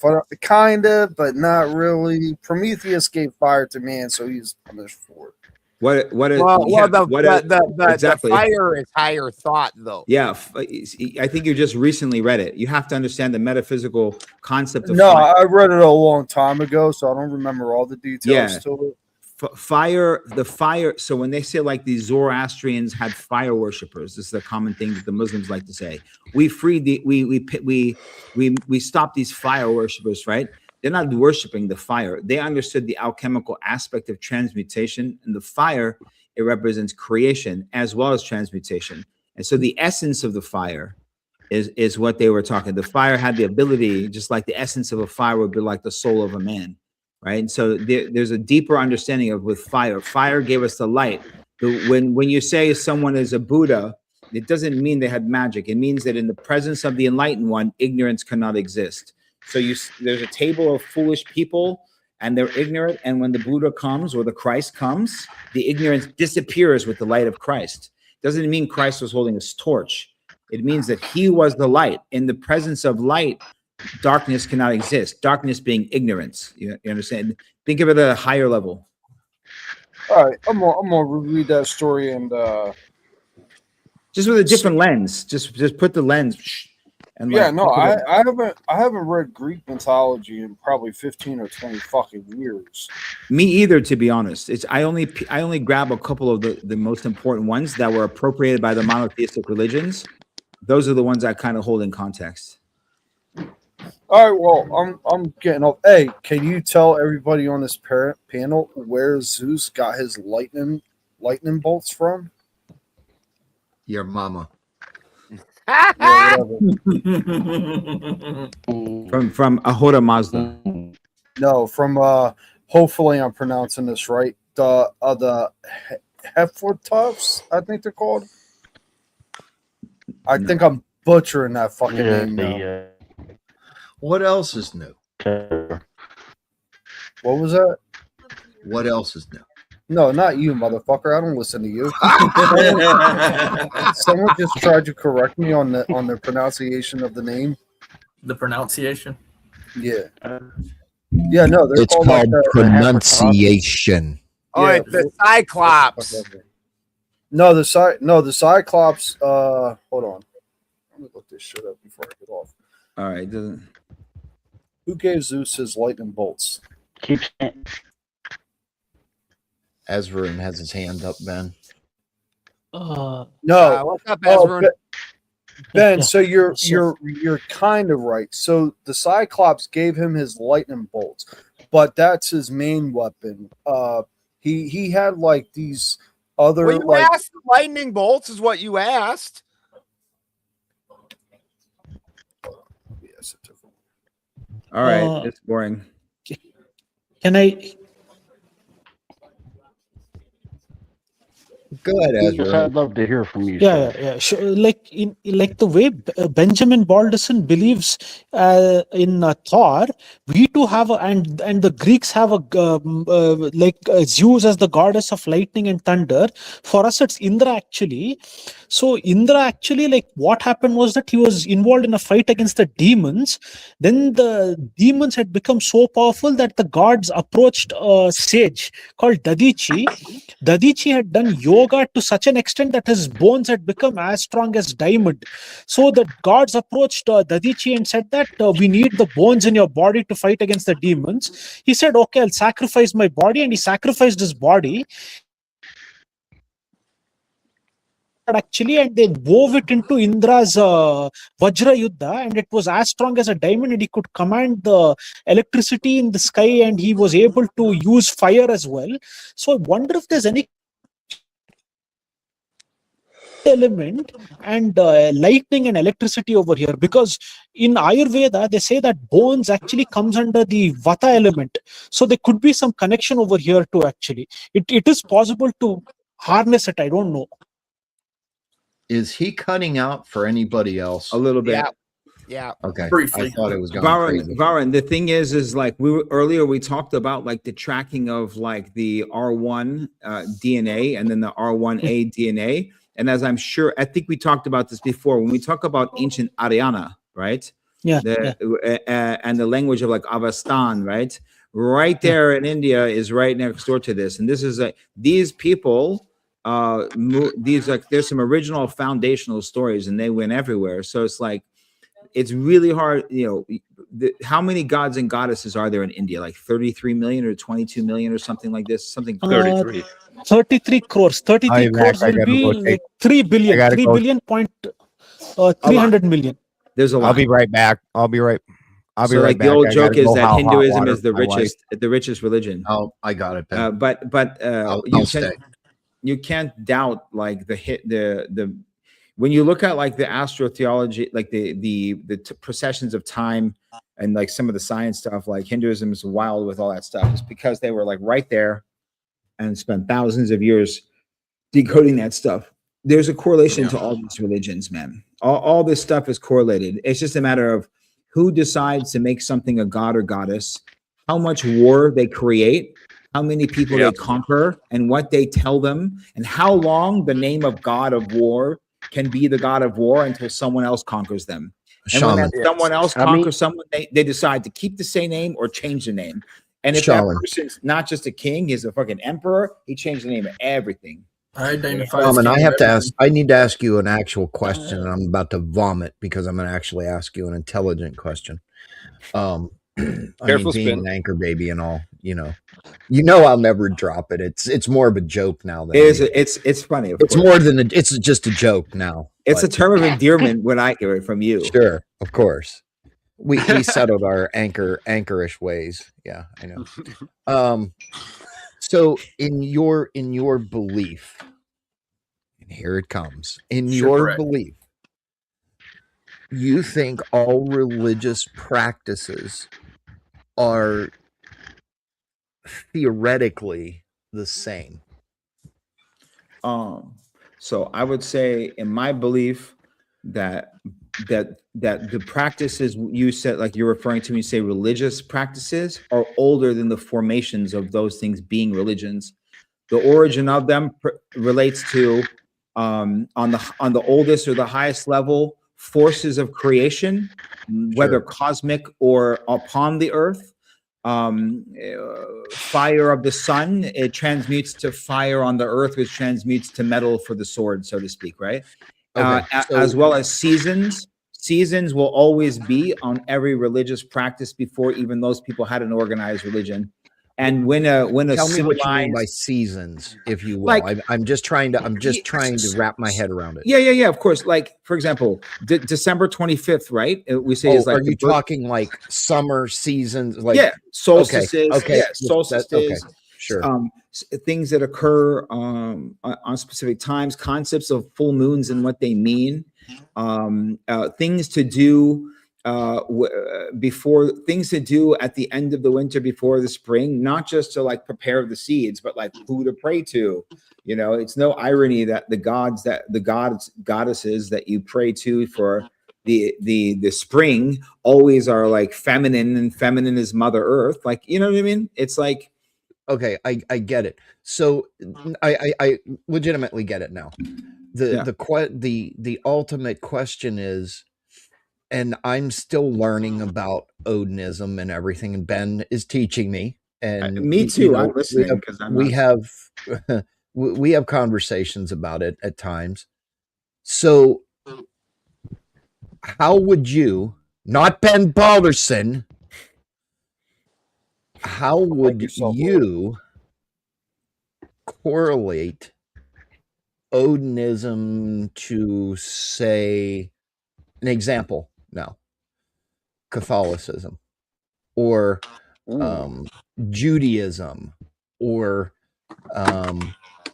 for Asvarum's sake, Buddhism, or I'm hoping I'm saying that correctly. What is the other than one person or one of many persons that you were to pray to, right? What is the what are the other core, or how would you correlate and summarize similarities? I would say Odinism is a part of a polytheistic realm of gods, whereas Christianity says it's one God, but Judaism was polytheistic as well. And Islam is for sure monotheistic monotheism. Hinduism, very similar to like Odinism in the polytheistic perspective. Whereas Odin and the All-Father are considered like chief gods. They're flawed. They're flawed. They can die. They're more of like stories to teach timeless stories of good and evil and the flaws of man and seeking of wisdoms, that, you know what I mean, and a reward of good and bad places and karma. And whereas Christianity says like God the Father is perfect, he's never fucking lied or done anything wrong, and his son's perfect. God is uncreated and without a being, but in Odinism, those gods are created as, you know. I would say like you're talking about like what Ben believes would be like the concept of like the original version of where Christianity came from, which would be like, you know, you say El and the Elohim, and Christianity would say God and angels, right? But God and angels were really just like, God would be like what you think God is, just like the Lord, the leader of the angels, like the leader commander of the pack, sort of. Yeah, like the commander, like El Elyon was an Elohim, but he was considered most high, but still in this dimension. And the almost like the cavity when, you know, the birthing canal, like on the firmament, when the firmament broke open, El Elyon was the one that opened it up for the Elohim to come down. I would say that Odinism and those things are much more similar to the actual story of Judaism than where Judaism became and where Christianity came from, the second version of Judaism. Okay, and the second part of that, Ben, would you agree, or what do you think? It's pretty close. It's pretty. Ish. I mean, it sounds pretty close to research and what Ben and I have talked about. So, oh God. I mean, he would be able to answer that question way better. I'm giving like a no. I mean, I understand the way your perception of things are. That's why I was asking your perception or your opinion on how they all correlate. Well, they correlate because in a realistic sense. Gods had good characters and bad characteristics, and they had flaws, and there were lessons, and there's these great stories, right, which we could call like mythology, right? And as Yahweh, that is where the term Greek mythology started, correct? Because like a mythos is like a story, like a mythos is like a realm. Like you could say like the realm, right? You could say like the realm of like the Marvel universe, right? You could say like that. Sure. That's mythos. And that's mythology. And the Abrahamic faith is also a mythos as well. They just like to pretend like they're three distinct Marvel universes. Okay, you know? So let me ask this question while we're talking about mythos, and I'm still having brain fog, so I have to get the question out or I'll forget. Sure. Yeah, it's time for me to go to bed. Yes, it's time for me to go to bed. You and me both. Would and Ben, please don't take offense. This is just a question. Would you say Odinism is mythical, or a mythical, or give me a second. Would you say Odin is a mythical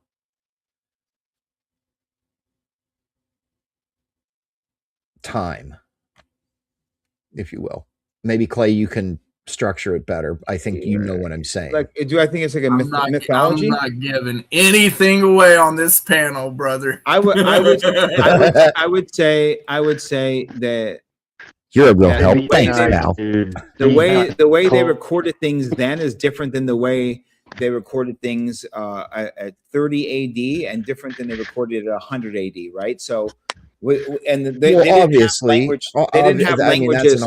That's obvious because no, but they had ruins. They had ruins. They didn't have like they didn't have like Phoenician, right? They didn't have they didn't have a developed language. So if you were to read stories of, because the gods walked among the earth as wanderers, right?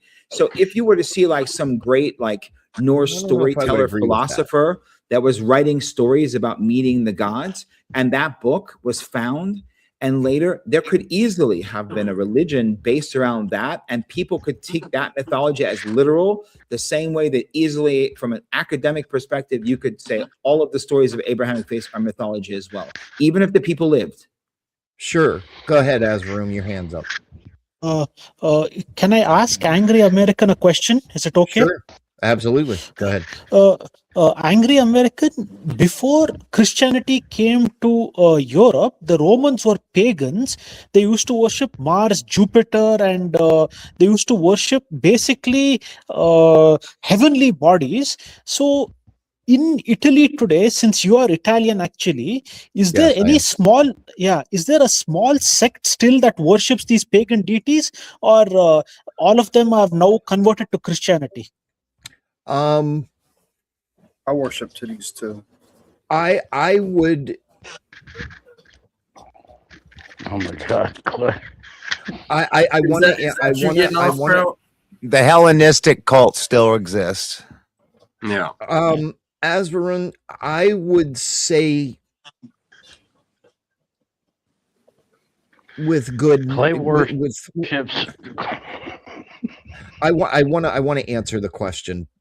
Just give me a second, guys. I apologize. I would say most Italian Americans or Italians in the old country have converted to Christianity or Catholicism, whatever term you want to use. I would be remiss to say that there are a handful, and I'm probably I'm thinking in the bigger picture, not a focused part of Italian religion could be, but in my four decades being on this planet, I have never heard of anything Italian made, if you will, that has not been Christian or some sort of Christianity. And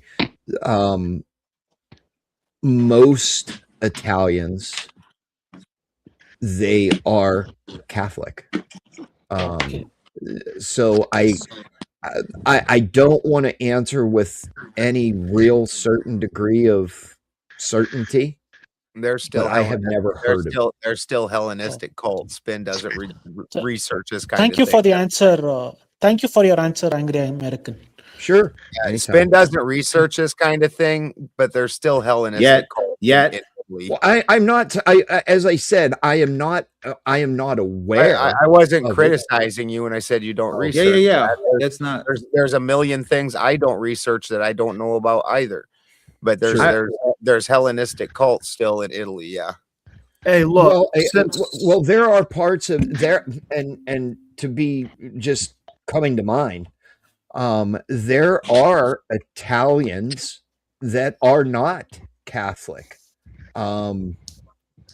They have I mean, they still in part believe the Christian faith. However, I have plenty of friends that they are like Methodist. I have seen people join Mormonism. I've seen that in Italians, but that's a very select few. Jesus Christ, the Latter-day Saints. Yes, Clay, I said it. Oh, there we go. I have seen Italian Americans with that belief as well. So I think across the board, I think across the board, the majority believes in Catholicism, and I will do some research about the say it, Ben. Hellenistic. Yeah, it's a time period with different gods, and there's still Hellenistic people in Greece and in Italy and whatnot. But he's definitely right. The majority are Roman Catholic.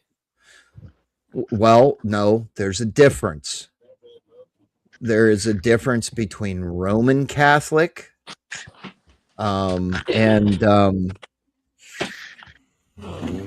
help me, Clay. Latin. You got your own Pope? American. Do you got your own Pope, or is there Orthodox. one Pope? There's a Orthodox. Yeah. Yes. Yeah, Roman Catholic and Orthodox aren't at all the same. The Orthodox stronghold is Russia and Greece. Well, the Roman Catholic, well, in my parish, they do not speak in tongue, if you will. Well, that's mostly a Protestant thing. So you're confusing all of them right now. All right. Okay. Clay, you know what I'm talking about. Hey, The Roman Spin, Catholic, they sing everything, and it's like, Well, the Orthodox do as well, but they don't. Neither one of those do the tongues thing. The No. tongues thing, they recognize that as just Protestant. changing language, which most Protestants do Okay, as well. The Yes. only ones that do the tongues thing is there's literally one sect, one denomination. It's here Drinking in the strychnine, US. speaking in tongues. Shimmalibila. Yeah, I that, used to that do stuff. the tongue thing Um, all the time until I realized it's the number is one that? reason for men to get throat cancer. I'll have to look it up. we are not going to talk about your homosexual tendencies, Kraut. We told you that. Hey, I'm exiting. So until you do more research on your ancestry, Spin, I'm putting the motherfucking Maloik on you until you Uh-huh. actually know your Yeah. ancestry. Okay, And if you you're a funny. true Italian, you know what the Maloik is. Okay, you funny. Yeah, You know what Fanu. that is. I know what that is. Benjamin, Yes, Asburn. thank you for having me on your show. I need to go now. I have some work to do. If you're streaming tomorrow, I'll again come back on the show. Thank you very much, Benjamin, and thank you care. everyone on the panel. Yeah, thank you, See you, Shaman, for your Asburn. Of answers. course. Yeah. Good to No see problem. you. Always a pleasure having you, Asburn. Good to see you, Ezra. Yeah, So thank you. that's Pentecost. I should have known that. It's literally Pentecostal. supposed Yeah. to We 33 can CE, based can off point- of Pentecost. we can point out that Mussolini, Hitler, Francisco Franco, and all these great leaders of the history of the world were all born and raised Roman Catholic. Really? I didn't know that. Oh yeah. But the funny part is that like Mussolini, he had to come out like as ultra Catholic because he's trying to take over Italy, right? And then as he took power, he started to denounce all the priests, and he started to like, say like the Pope is like, we got to put the Pope in jail. He's corrupt. He said the state is. He said the Catholic Church is tricking you. The state is sacred. That's where he was the reason why he's like the fascist like guys, because he actually There's that Really? fucking word. I hate that word. well, no, but Mussolini, yeah, but these idiot leftists don't even know what the fucking word means. They're No retarded. shit. Yeah, they literally have no idea. Mussolini kind of gave you a little protocol of that, and he basically later, he was super Roman Catholic, but then he later, when he got control, he said like religions are all mental disease. And fascism is a religion, and the state is sacred. So he basically said like every aspect of Roman Catholic and applied it forget to to the look state. in Like the mirror? that's the new that's the new Church of Rome, basically. Like Did went he hard. forget to look in the mirror? Yeah, no, but my point, Spin, my dude. point is that when you have someone turn and create a religion of the state, that's when you can start saying fascist. You know what I mean? You can't just be like, this guy wants a third term. He was joking around about a third term. Maybe he's a fascist. That alone doesn't. That's a dictator. That's not fascist. The leftists don't even know what fascist means. Ask a leftist. How many genders there are? Yes. And they will tell you, more than 10. Yes. You guys know this Jim Bob dumbass? He's like talking shit about wanting to debate and then trying to like make a debate in the comment section. Yeah, Jim Bob's pretty much Junior Wilson. I know. He's an ortho bro. He doesn't directly tie himself with Wilson because he used to be he used to be associate with Owen Benjamin and the Bears. Until Benjamin killed his ass on that debate. Did you listen to that debate? Yeah, and then that debate was on Andrew Wilson's channel. So that caused a schism in the Bear community, and a bunch of the Bears went Orthodox, and then a bunch stayed with Owen Benjamin. So that's really where Andrew Wilson got his start from. He was kind of a tiny channel at the time, and then all the Orthodox, all the Bears went Orthodox. But Jim Bob got burnt in that, and so he kind of keeps Andrew Wilson at arm's length. They're obvious friends, and he obviously uses the same techniques and stuff. Yeah, but he also doesn't directly associate with him, not in a direct way. And I think it's just because he's already been in a cult that broke apart, and this new cult is definitely going to do the same thing. And just like what happened with Sarah, if you don't fall in line with the cult, then I'm gonna What your the fuck phone is is that? making your phone is making a bunch of real wild noises, Howard. So I muted you quick, bro, but you can unmute if you want to talk. So when Yeah. this new cult breaks apart, because anytime you differ from what the cult wants, they all turn on you like rabid dogs. Yeah. That's what's gonna. That's a cult. Yeah, that is what a cult. That's the exact. That is the difference between a religion and a cult. When you have rabid dog energy, that's cult from religion. Religion can say live and let live, and a cult has to destroy anyone that goes against it to make an example for those who would think about leaving or criticizing later. That's a cult. Yeah. Are we talking about Scientology? I only saw. There we go. We're talking about the Ortho Bros specifically. Not necessarily representing the entire Orthodox religion, but the representation that we see between Jay Dyer and Andrew Wilson and those type of characters. Yeah. So I saw only two things of Jim Bob. I saw him in T-Jump in a debate, which was hilarious. And I would say Jim Bob probably won that. And then I saw him debate Owen Benjamin, where Andrew Wilson was the moderator. And clearly Owen Benjamin won that one. But I saw he's like pinning my comment and like running his mouth. And I'm like, bro, you're just creating a straw man. He's like, why don't you say what the straw man is? I'm like, here's the straw man. And then he's like, you wouldn't debate that. I said, bro, I'm ready to debate any of this. You have absolutely no fucking chance whatsoever. And then he's just sending all these like jabronis after me that are running like, you're like a sensitive Care Bear. And I was like, bro, what men use reference? Talk about sensitive. He won't go on tomato either. He's another one who won't go on tomato. Yeah, so but what man refers to a child's cartoon about like and three of them wrote this like, you're like a sensitive Care Bear. I'm like, is this like your way of flirting? Are you trying to like, what color Care Bear would you be? It was the all gay guys, man. Yeah, I saw it's on Professor Dave too. I don't know if you've seen that. Well, if you remember how, by the way, you know that guy Sam, who is actually Gary Milne, that is Darth Dawkins, the infamous pre-sup guy. That is him. That's him. That's Darth Dawkins. That's the real Darth Dawkins? I've been like wishing I could debate that. I was wondering if it was actually him because you had made the joke a few times. I asked T-Jump. T-Jump's like, yeah, that's Darth Dawkins. Really like, bro, I just got him on. I said he didn't even last. Called it out.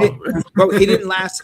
That's the best part. He didn't even allow me to finish my question before he start that Darth Dawkins shit. And that, of course, that you got like 10 words into your question.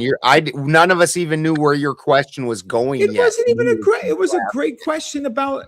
And by the way, I'm siding with the religious people over the science people regarding evolution. Yeah, you were granting him his whole premises and all that stuff. Yeah. Oh yeah. I mean, yeah. Look, here's the crazy part, right? I came up obviously to go against the evolutionists, right, and back them up on the 6,000-year-old model, and I basically added to their argument, making sure that I could steel man their arguments between the two of them, Sam and the other guy, and because I was trying to steel man them, they started attacking me before I could get to the evolutionists. It was so dumb. I'm like, dude, I just want to make sure that we understand where your arguments are. And they were literally attacking me. I'm the one who really believes in the 6,000-year-old model. They really don't. Like the way that they were acting, they really just don't. They're just going off of a script. Chat just gets crazy, bro. No, those dudes are assholes. Those dudes are assholes looking for a fight. I normally am also against the evolutionist guys, and those two guys made it impossible to want to be on their team. Yeah, exactly. That's crazy town. Is that a group? Yeah, those two run together. No, they're called the evolutionist group. No, I usually am against an anti-evolution. I fight the guys who present the evolution. I couldn't get on their team this time. Like, wow, I can't side with you guys. I just can't.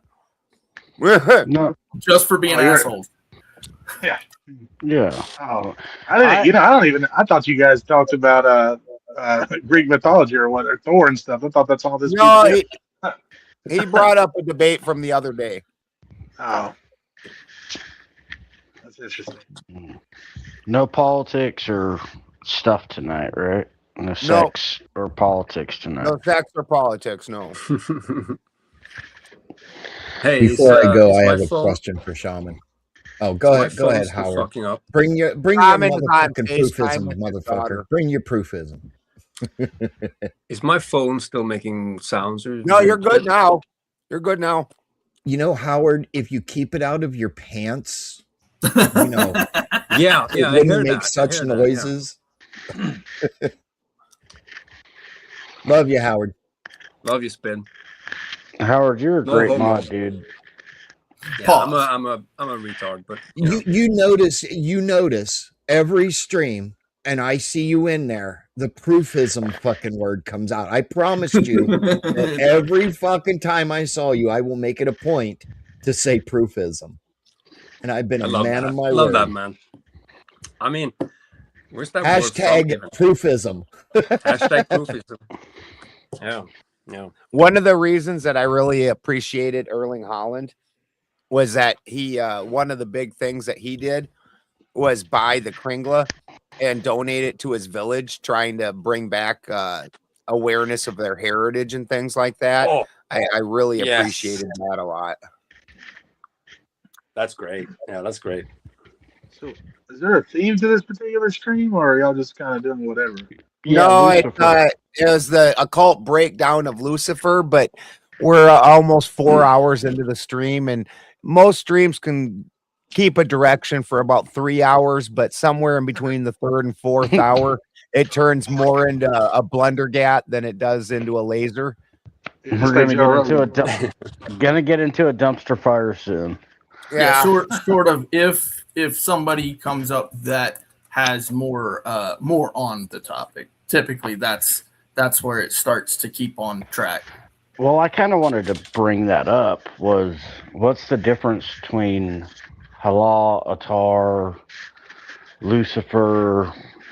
I mean, Satan, all the. I mean, Boulder Bust. What's the difference between all of them? Did you just A say lot. Voldemort? Boulder Boss. Well, The Beelzebub, the Lord of Flies. yeah. yeah. Sauron. Sauron. Yeah, we could bring up other ones too. But what's the difference between all these different quote unquote devils, right? Yeah, that's a good question. Yeah. Well, But I know what they all. Omar's I on know- the other. Omar's on a FaceTime chat with his daughter, real quick. Yeah, I seen the behind chat. I'll give you a simple answer, and Well, it's yeah, it's behind chat. It's behind chat, Jody. Yeah. if you want behind to. chat. We're going my to bad. start. Listen, Jody, I'm go going to play. start telling you we're not going to talk about your homosexual tendencies on stream. We're not supposed to be talking about homosexual shit at all. Well, people. Wait a minute. Stop. Proud said he was getting off, and Jody's talking Stop. about the behind Stop. chat. Stop. Put the sword down. No crossing. Put the sword down. Keep it in your pants. I'll Yeah, give dude, you I a. thought I'll we give you said we my. weren't going to talk about that. Yeah, you don't talk about Fight Club. I mean, whatever that thing is. So, the short answer I Man's would got a say is the strength of the spiritual connection to whichever particular religious belief it is. Some of the different devils, if you will, or rebellious figures in the various belief systems, they're basically just a matter of strength within their different spiritual realms. So you got the Luciferian, which that's, I'm sure Omar went into that, and then you've got Satan, which I'm sure Omar went into that a little bit. and then you've got all the other figures that sit outside of Christianity, which I'm sure Omar went into quite a bit as well on this stream. So essentially, not just the religious practices themselves and the beliefs within, but the strengths that they have, or if you actually want to look at it from a weakness point, because if it's, rebelliousness, I mean, essentially, depending on the religious practice, it could and would normally be seen as weakness within that belief system. So it's just a matter of the strengths, in short. So, and one of the points Omar and I made on it was that throughout the years they've been slowly but surely mushing these ideas together, and that at one point in time they were fairly individual ideas, but because of different translations and things, like one of the big keys on that was the Vulgate, and in the Vulgate they started making these characters the same, obviously under different names. There's a reason that they had a different name. And this happens in a lot of different cultures today. The same thing, like if you talk about Ragnar Lothbrok, most people would agree that he's a real figure historically. Did he do all the things that they claim that he did, or did a bunch of stories get mushed together and collectively, eventually, they all just gave credence to Ragnar Lothbrok, who it would have been almost impossible for him to do all the things he's accredited for. Yeah.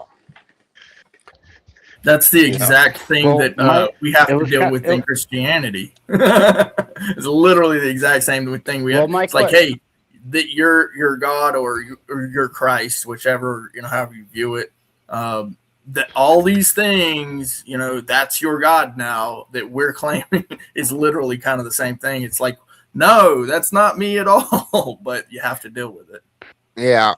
Well, my question was kind of a backhanded question. So I asked, what's the biggest repeat it difference? for Omar. He's ready to receive your backhand now. Yeah, that's a good idea. Well, no. I want to watch. Can I film it? Well, I think you're muted. Already are. You're muted, Omar. Oh, rookie. So what do all these different devils have in common? I mean, whether it's Hades, Satan. Oh, okay. So it's kind of drop again. It's kind of vague. The question is No, kind of there. vague, but I get what you're saying, Jody. Like, what is the difference and the similarity between these devils? Like, there's culture. There's cultural differences and human interpretations of what, like. Is that Omar talking? That's Howard. Omar. That was Howard. Sorry, I was just fielding a call from my daughter. She just got back from a. It's all good. Cut in, yeah. Your personal life. Hey, go on, Omar. No. So there's what? Howard was just talking. Yeah, I was. Okay. Well, I was just saying. Well, Jody asks, what is the difference between all these devils, and Satans and stuff? And the difference is our human cultures, our interpretations of them, right?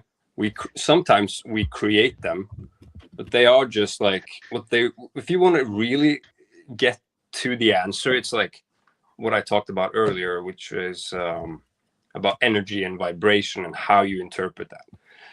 If you at midnight go visit the crossroads and do some rituals, you're gonna feel some dark vibration, and it's gonna be okay. Well, what's going on here? That's really like a signature, which is part of being, and it is that being.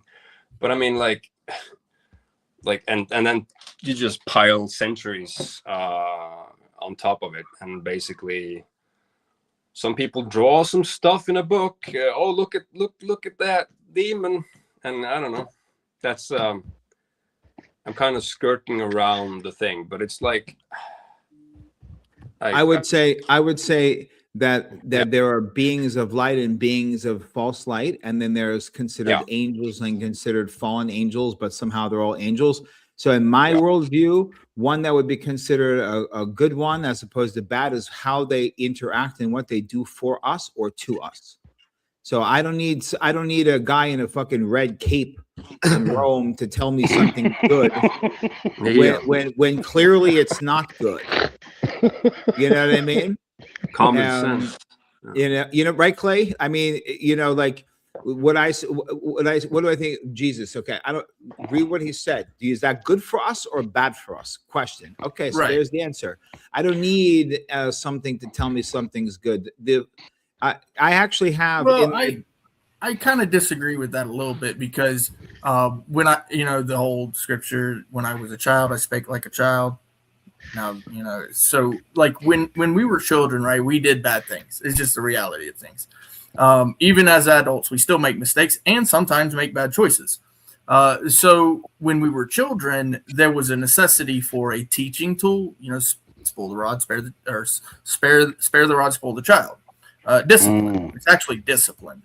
So when it comes to growing up and becoming a man, that's the difference between maturity and not. So I do disagree, but when you become a man at that point, your conscience should be trained. And if it's not, well, it's going to get trained up real quick. And if you're in a lawful society. That's why I said I think I have refined my faculties to the extent to, you know what I mean? But again, that's why I would also classify myself as a man. I don't need another man to defend me. I don't need another man to ask about, you know what I mean? So to me, that's like the point or the job, I would say. And as Balderson said, by the way, it takes a long time to develop that. Even you could spend your whole life reading stuff. That doesn't mean you've applied it. Like it's like wisdom is the application of knowledge, right? It takes time to experience that. You can read something one time, but it takes years to make it a part of you, right? Yeah. That's you said it brilliantly. I actually have said that many, many times, that exact way, that the application of knowledge is wisdom. Yeah, it's from my book. You said it perfectly. I've been saying that for I don't know how long. Did you take it from me? Yeah. No, it's in my book. But that's the no. Did I say it's in my book? Take that from me. Like I've been saying that for like years now. Good. Man. No, I'm glad you got it in the book. Yeah, the key. This book is like, this is like I don't know, 9 years old. That's called morphic resonance, by the way. It also says fear is the food that nourishes your mortality. But because I believe people only. What were you saying, Jody?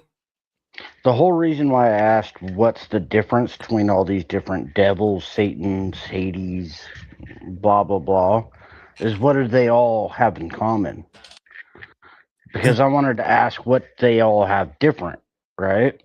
That doesn't make any sense. You just said, what's the difference between them because you want to know what they have in common. So which one? You can't say both at the same time. Well, they all have the same thing in common, that we renounce them, that they're not real. Well, it's redundant. No, what they all have in common is that we're told that they're all bad. They say that they're bad. We don't like them is the common theme. We don't like them. Well, it'd be like real. The commonality, I think, would be the rebelliousness of what is good, right? So the idea that you are doing what is bad constantly because you are choosing to do what is bad, even though you know good and well that it is bad. So that rebellious nature, just because you can. But the devil was created by man, right? Based off of everything else that I've heard. Not well. If you ask someone who believes in spirit beings, believes that spirit beings are real, they're going to tell you no. If you say evil doesn't have to have a physical form. When you say devil, you're referring to the personification of evil. Yeah. So this is the way that I look at it. That's what I'm trying to get clarification on. Good and evil, or good and bad. Like a person isn't good and bad. It's what they do. It's the actions. So you can do good and bad, But you yourself, I would never call you good or bad. I cannot call a man good. I cannot call a man Right, but bad. God could forgive for any sin, right? What God? Any God. Depends on which God, yeah. That's what I'm asking. Well, That's why what I'm were you here. raised? What were you raised, Joey? Odin doesn't forgive sins. Like Odin that's can sin. almost exclusively a Christian thing, the forgiveness of sins. Yeah, and the sin concept and the forgiveness. Yeah, I don't even think Islam does the forgiveness thing necessarily. Through Acts. Through Hey, Acts, yeah. Clay, can you read that? It says, what is the difference? This is the second one. What is the difference between being wise and smart? The application of intelligence. Yes. Yeah. Right? The application. Yeah. Well, you know the intel, right? The intellect, the insight, right? The idealism that you have gained throughout your life. When you apply that into real life, this is why I wanted to do logos with you guys. Oh yeah, we'll do that next week. That'd be real cool. You got it. Hey, yeah, definitely. This was pre-planned like a month ago, Clay. Or Right, else we would right. have done logos, and logos. You show up at 6 o'clock. Okay. Hey, by the way, I got a writing here. This is for the evolutionists, the scientists of their religion. This is called the science of existence. It's very short. You are a complex series. You are a series of complex systems. From the digestive system to your nervous system, science has shown us the functionality of many things within the body, yet no one has ever been able to explain the creation itself. How could you really expect to understand the intention of the creator from that perspective, from the perspective of that which has been created? Get it? Mm-hmm. How are you supposed to understand the intention of a creator from the perspective of that which is created? Meaning, like flying in an airplane, you get the 30,000 foot view, but that's not the highest view. Yeah, they reject it, but it's like you're rejecting because you don't understand it. But how could you fully understand the intention of creation before creation exists? How can you understand the understanding of something to create that which is trying to understand? Bro, that's right there in Job too, by the way. I am, everything, again, nothing new under the sun, right? Yeah. Exactly. Actually, the funny part is Job is one of Job is one of the books in the I'm not as familiar with as the other one. Yeah, I'm not. That was one of the harder studies because it's got so many lessons. Right there, you've got all of the histories, right? Job technically is supposed to be a history that was given in Revelation, sort of kind of thing. But the idea there is that even within that document, when you read it, you find so many lessons, and they're spelled out, right? They're not. Yeah. It's not like, I got to kind of bob and weave to find No, the lessons are literally told from one portion of the story to the next. Yeah. And in the break here, real quick, Vickers World sends 100 joules as a high five. Thank you very, very much. Somebody told me that the joules are average of about like a penny a piece. All right. All right. Yeah. And if that's analog, true, thank you. Sounds about right. And analog lime sends a loot box of 1,000 joules. Thank you very much again. Hell yeah. I think they're like 5 cents. I think they're like a nickel. Well, the blue one was 100, so that rounds up. I mean, to $1 if it's blue, that makes sense. And 1,000 is yellow. That if that's $10. That's $10. Kind of makes sense, right? Yeah, makes sense. Someone said give a big birthday shout out to their best friend named Nee Gur. Oh, here we go. Dumpster fire time. Shout out, happy birthday. Baited. Happy birthday, Nee. Just say neat. Just say gaw. Yeah, I clearly didn't fall for it. It's just someone said total joke. Yeah, no, we fell for it. We fell so hard to give some sort. I'm not sure if God exists.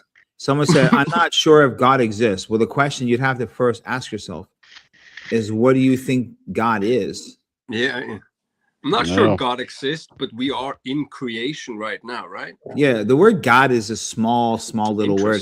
You know, everyone's really talking about I lowercase fucking g. hate that word, dude. No, it's God. all lowercase God, and then there's capital. But the older people were talking about capital G-O-D, but really it's capital G, capital O, capital D, and even that is still one step from the unspeakable. And actually, in Howard's language, God is pronounced good. Good. Which So means it's everything, good. everything that's good is from God. It's actually good. And it's from God, which is from God. Yeah, God. Like, yeah. Yeah, But, Ben teached me Hanum and Munum last night. Hugin and Moonin. Huden and Moonin. Hugin and Moonin. Someone said Omar. Wait, someone said Omar sounds like a Canadian. Hugging, Sure. hugging and mooning. Like we do that sometimes here too. Oh god, The person that wrote that is hoping because they're Canadian, so they're wishing that the fucking Canadians sound like the way I talk.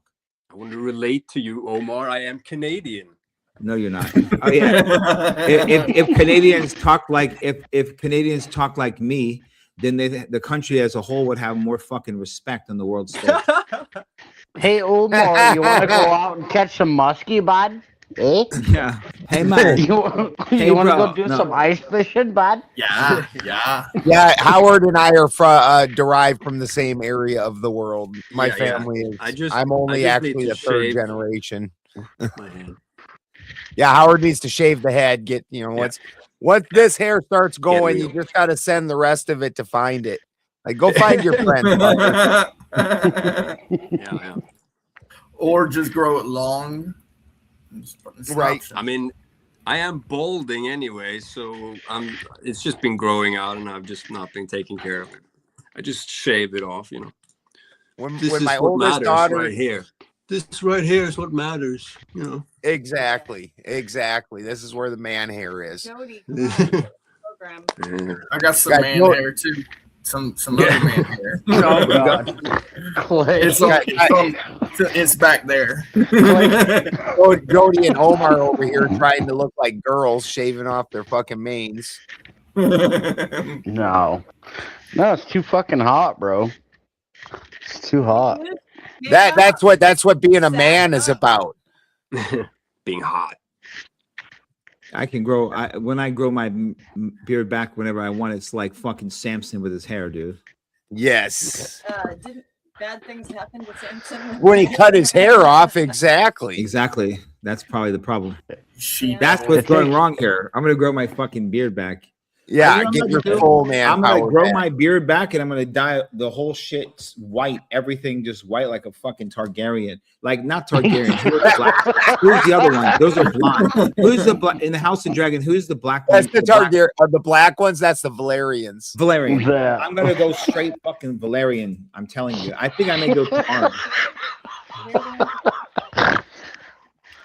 Hey Clay, you better take it easy on Ben, dude. When you came in hot, dude. I told you I'm here to pick a fight, man. Hey, guys, the irony. Someone wrote, immediately a woman chimes in about cutting off Omar's hair just like in the Samson story. And the person's name is Mo Samson. Isn't that crazy? Bro, The Simpsons predict so much shit. Have you guys seen that? Have you guys seen that theory? Yeah. Like they predicted like 9/11 and all kinds of shit. It's crazy. Could get into conspiracies. I mean, Howard's like conspiracy time, motherfuckers. Do you know that the creators of The Simpsons are actually the deep state, bro? No. Yeah, doing abracadabra. I'm I'm gonna do some Rocky. Omar set rules. Omar set rules at the beginning of the show. I'm going to stop your pagan magic with my Jew magic. You cannot. My pagan magic is superior to any Jew magic that exists. This is how the fucking Egyptian priests were stopped, but then they weren't stopped because they actually invaded. Then they invaded with them in Exodus, and they're continuing the magic today. That's the ironic part. The Egyptian priests actually ended up winning, according to the Jewish story. I'll tell you what Rocky's trying to do. He's trying to make Illuminati symbols. Yeah, he's like this. That's what he's actually trying to do. What was Illuminati? Like, I'm watching him and I'm like doing it back, but I'm just like, I don't even know what the fuck you're trying to do, bro. Statue of Liberty, the best is when he gets kicked off the panel. God. And he goes and I can see everybody even when they're not on panel. And he sits and does the same things on screen, even when he's not on the panel. And I'm like, are you just doing that at me now? Hey, Balderson, can I read a poem called "The Death of Deception"? Of course, sir. That sounds like a good place. And then we can talk about it. Oh well, we can talk about it before we end. Yes. All right. So this is the death of deception. Into the pain we go, deeper and deeper. Is there an end to suffering? The wise man says, yes, a Buddha and a Christ. With all of these lessons taught, why has the suffering not sufficed? So many teachings, which one should you choose? To define your existence in words is the errands of fools. Books, tablets, and scriptures, all created to teach. Or is the goal control? What emotions do they open in that which they preach? Only when you do not understand life can you truly fear death. Close your eyes and look within. Here we can find heaven. Peace of mind comes only through inner understanding. How can we truly live when we fear death? Humanity disconnected from our very own breath. If we do not listen to the voices of the living, we will always feel the screams of the dead in our hearts, yes, and the pain and suffering within will weigh ever so heavy within our chest. All life is eternal, the only death being in perception. Perspectives must change for humanity's resurrection. An insurrection within, by the way, that's called a jihad. An insurrection within, an uprising again. To ensure the future for our children, we must rise together once again. Why do those who help the most suffer the hardest consequences, while the ones who do harm wield pain without regret? Humanity is disconnected. Mental separation is the key to our misery. Our history created by those who would do us harm, yes, lies taught in books and handed out by crooks. Fear is the key used to keep our minds locked, and the waters will never be replenished so long as the well remains boarded shut. In poisoning nature, we poison our future. In harming our earth, we disrespect our blessed birth. The result of a poisoned mind, yet the heart beats on. The result of a broken home, yet the earth spins on. The result of a divided family, yet the mother carries on. This disconnection comes from within, yet the soul will always live on. These children of Abraham arguing over who is less wrong. When you look up at the sky, tell me, what is it you see? Tell me, where are the angels sent down to help you and me? Billions of people suffering, living only with their faith, waiting to leave this space and go to an invisible place one day, or so they say. Whosoever calls upon thy name in vain will feel thy wrath. Yes, this was the first promise made to us, yes. And this was the only promise kept, and the fee paid in the blood of the innocent. Blood sacrifices has always been its favorite prescription. Mankind killing each other to please a force that remains hidden, abandoned. Damn. Jody, Bars, dude. Sorry, Bars, dude. I mute your microphone, say whatever you want. Mankind killing each other to please a force that remains hidden, abandoned children. The only thing we have lost is the only thing we are truly searching for, ourselves. Fallen from grace, yet created of the earth. Is this not a part of the wisdom taught in the good book?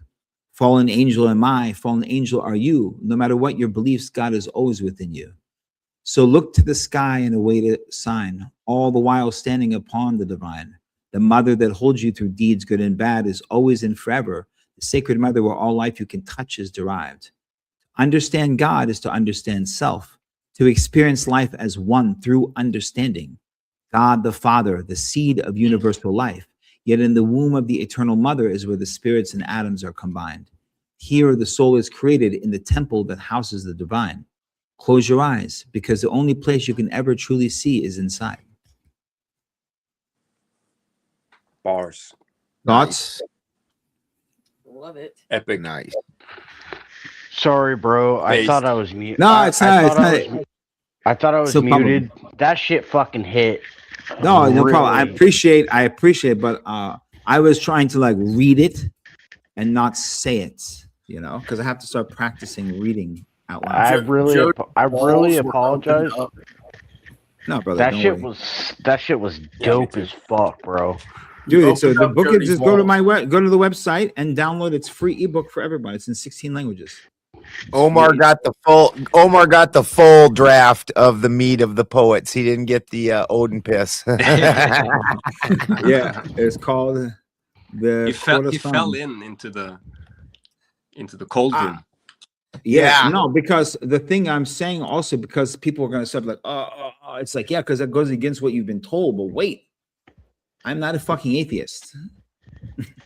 You know what I mean? I'm not saying there's no God. I know there's a God. Like I'm fully, that's all I know.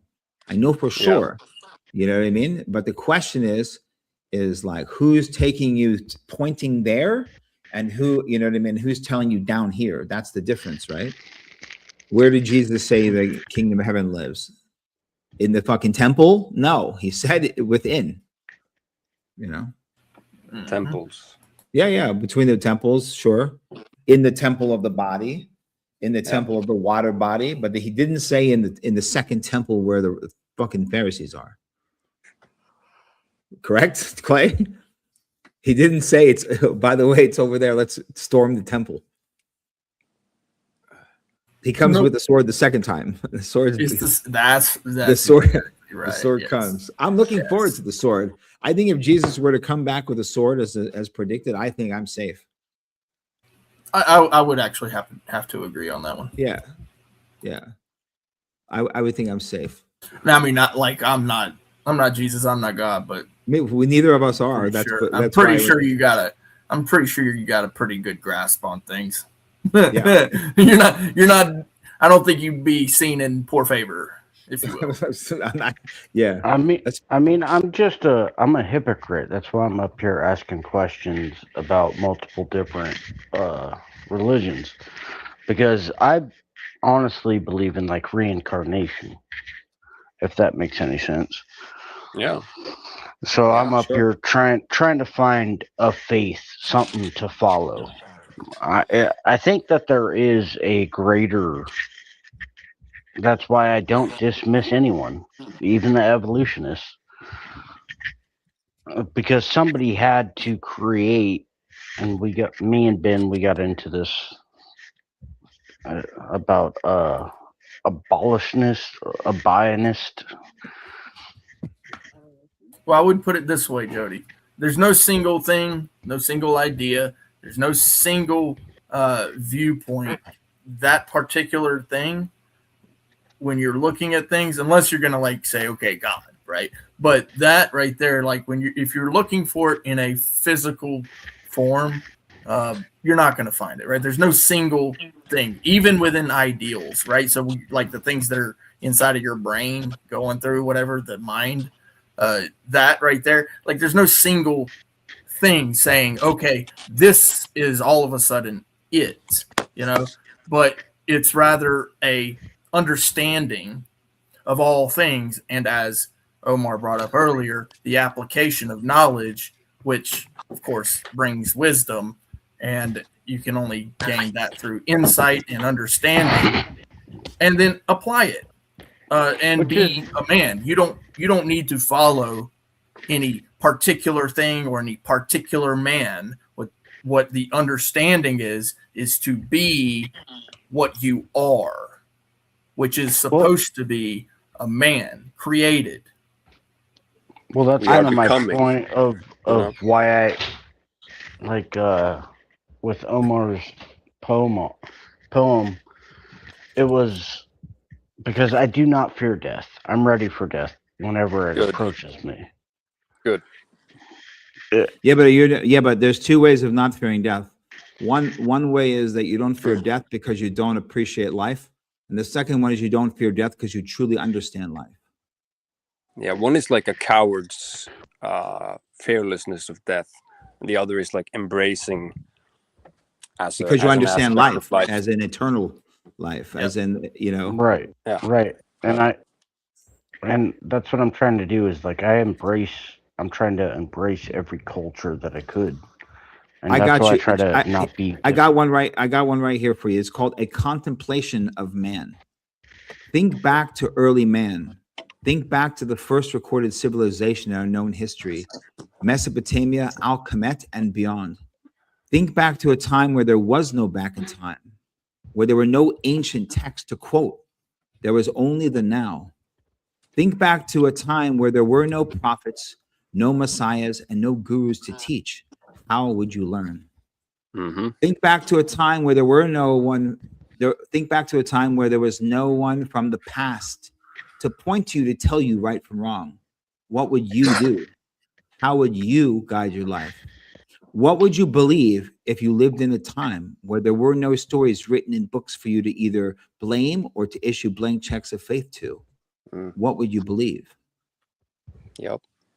That's it. Yeah. I'm not telling you what to believe. That's the question. No, that's That's the end of the fucking writing. Spot on. Perfect. I mean, So it's like completely that search. perfect. That search. That's what you're supposed to do. That search. Yeah. You understand? Find it. Now here's the thing, and I want to add to that if I can. Of course, that's the whole point of the book.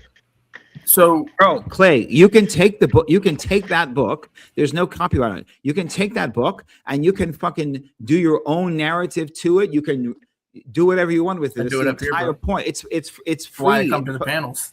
No, but I'm saying you can I know. write your own thing on it. It doesn't make a difference. Oh, bro, I did some writing, and as much as I love writing, genuinely, I find no solace in it because of the fact that people twist things. Now, I appreciate what you wrote there, but I can see somebody twisting it. That's what I'm saying. Let them twist it. Let them twist it. I hear you. Let them twist. And that's why I come. That's why I come to the panel. So I didn't write anything. So what I do is I have like you did a Brian Griffin. Yeah, I just go voice to text. Voice to text. Wish it, want it, do it. I speak it, and then I started releasing poems with videos, and they started getting like big plays, like 500,000, 200,000 on Instagram. And one of the directors of my organization, like Omar, these are going really good. How often can you? I said, I'm going to try to make one a week. He goes, how many do you think you have? I said, what? He's like, poems. I was like, what? He's like, how many poems do you have? I was like, I don't know, hundreds. What do you mean, how many? When should I stop? I was like, you didn't know that? And so then I just basically went and I typed in poem and I uploaded from notes directly to a Word doc. And as soon as it hit 162 pages, I sent it off and said, fucking print. Yep. I'm not going to kiss your ass. Oh, sorry. Quickly, Tom sends in the big 30. I don't know what that symbol means. Shekels. Shekels. All right. Love listening to you all. Might join in one day, but right now have nothing to add to these conversations and debates. Thank you very much, Tom. We appreciate it, and we would love to hear your voice. And, someone's chewing, apparently. Not the hell. Vickers World comes in with the big 5 saying, I assume your brain goes through a devolution. The soul is transmitted to a lesser being of the animal kingdom or bug life. Ignorance is bliss. Yeah. Well, that's the thing. That's where the higher thought, that's one of the arguments against the higher thought is yep. The pain that it brings with it. Like when you look at animals definitely get emotional a little bit. Like let's say a cow loses its calf. It's depressed for a few days and then the cow's moved on. It's done. Back to filling its 4 stomachs. Yeah. it don't sit and think, oh, what did I do wrong? Is this something because I'm a bad person? Am I deserving bad karma? Did I, blah, blah, blah. The cow ain't having none of those thoughts. The cow's sad that it lost its baby and then in a couple days it moves on with life. You know, it's that higher thought has its advantages and its disadvantages, and one of those disadvantages is definitely painful. Yeah. Yep. So just to expound on what you were saying, though, Omar, with your poem there, you know, what would you believe if you had nobody to teach you, right? No other person, no books, no nothing. We'd be talking like this around the fire. We would be the teachers, right? We would be teaching ourselves. The oldest book, the Upanishads, the legend goes, they say it was either written by 1,000 sages over 100 years or 100 sages over 1,000 years. The point is that these people in these ancient lands of Haryana sat around and discussing. What they were doing was sitting around and working with plant medicines and drinking Right. their Spare own time. and they would have journeys and they would share, and then that goes in the book. And then that's how the Upanishad was created. And there's no author, but you know the why? Because they were fucking humble, because they understood that it being a transmitter of this sacred ancient wisdom that none of us know, it's not your thought. It is a thought that you were blessed to have. It was a vision you were blessed to see. It's not my vision, it's a vision. And so with that, they wrote it down and put it out. That's one of the reasons why I have another book of poetry called Haryana. I'm going to put that out like as soon as possible. Those are free. You know why? You're not supposed to charge people for something you're blessed to understand.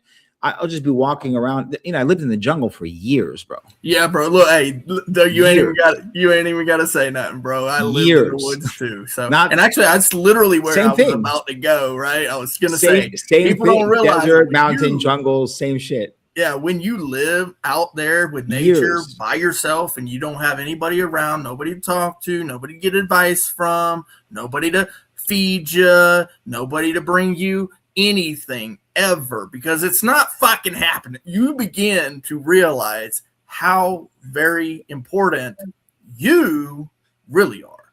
You become very important. Your person. It becomes very, very important what you do.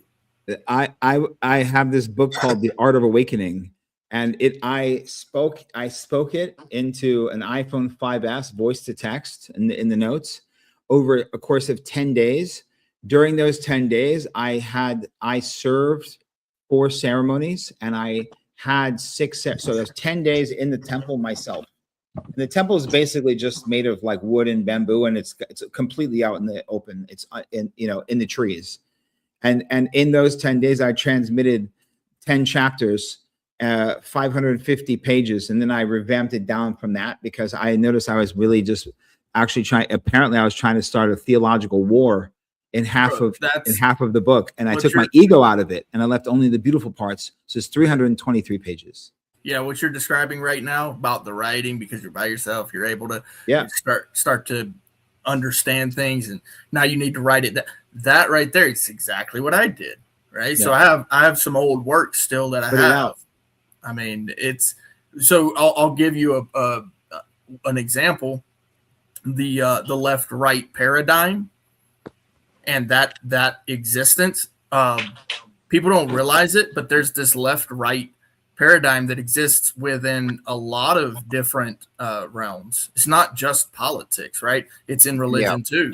It's in philosophical things. It's within psychology. Your brain, literally, there's a left brain, right brain, right? And your right brain controls the left, and the left brain controls the right.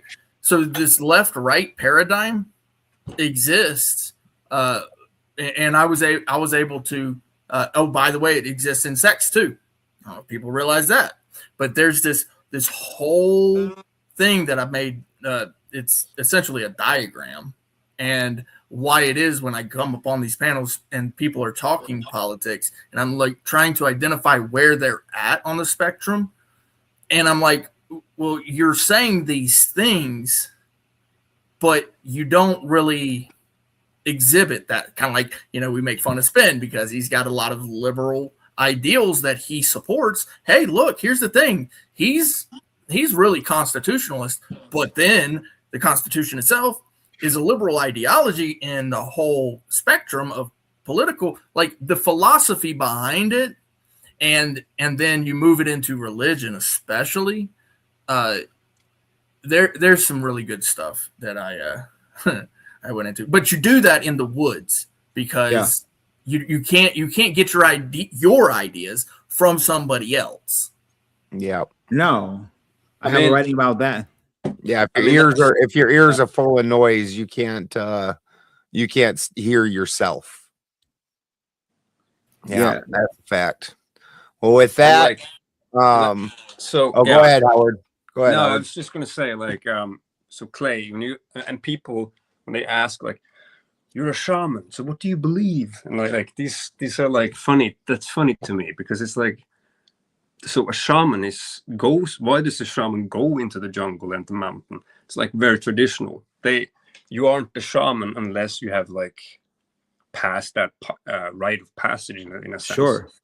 And Well, go. No, I was going to say, the reason I was in the Amazon was because I was studying the medicine ayahuasca. This is like 15 years ago. That no one knew what the fuck ayahuasca was 15 years ago. No one knew what it was 8 years ago. Okay. And so, but I became a maestro ayahuasquero in 3 different tribes in 3 different parts of the Amazon in 3 different languages, and each one of them have a different rite of passage that you have to go through. The first one I went through, which is the worst one, is with my first teacher. His name is Maestro Javier da Silva. This guy's a fucking proper sorcerer. And when I say sorcerer, I mean sorcerer. It doesn't mean magician. He's more like a warlock, but he's a sorcerer. Right, okay? right. And so, he's a motherfucker, okay? Like proper. He's very, very, very, very dangerous person. And he's gotten worse over time. Or a really nice person, depends on who. He loves me, but he will go out. He will go for the blood, bro. Like in the ceremony. Yes. Like he especially if there's an audience.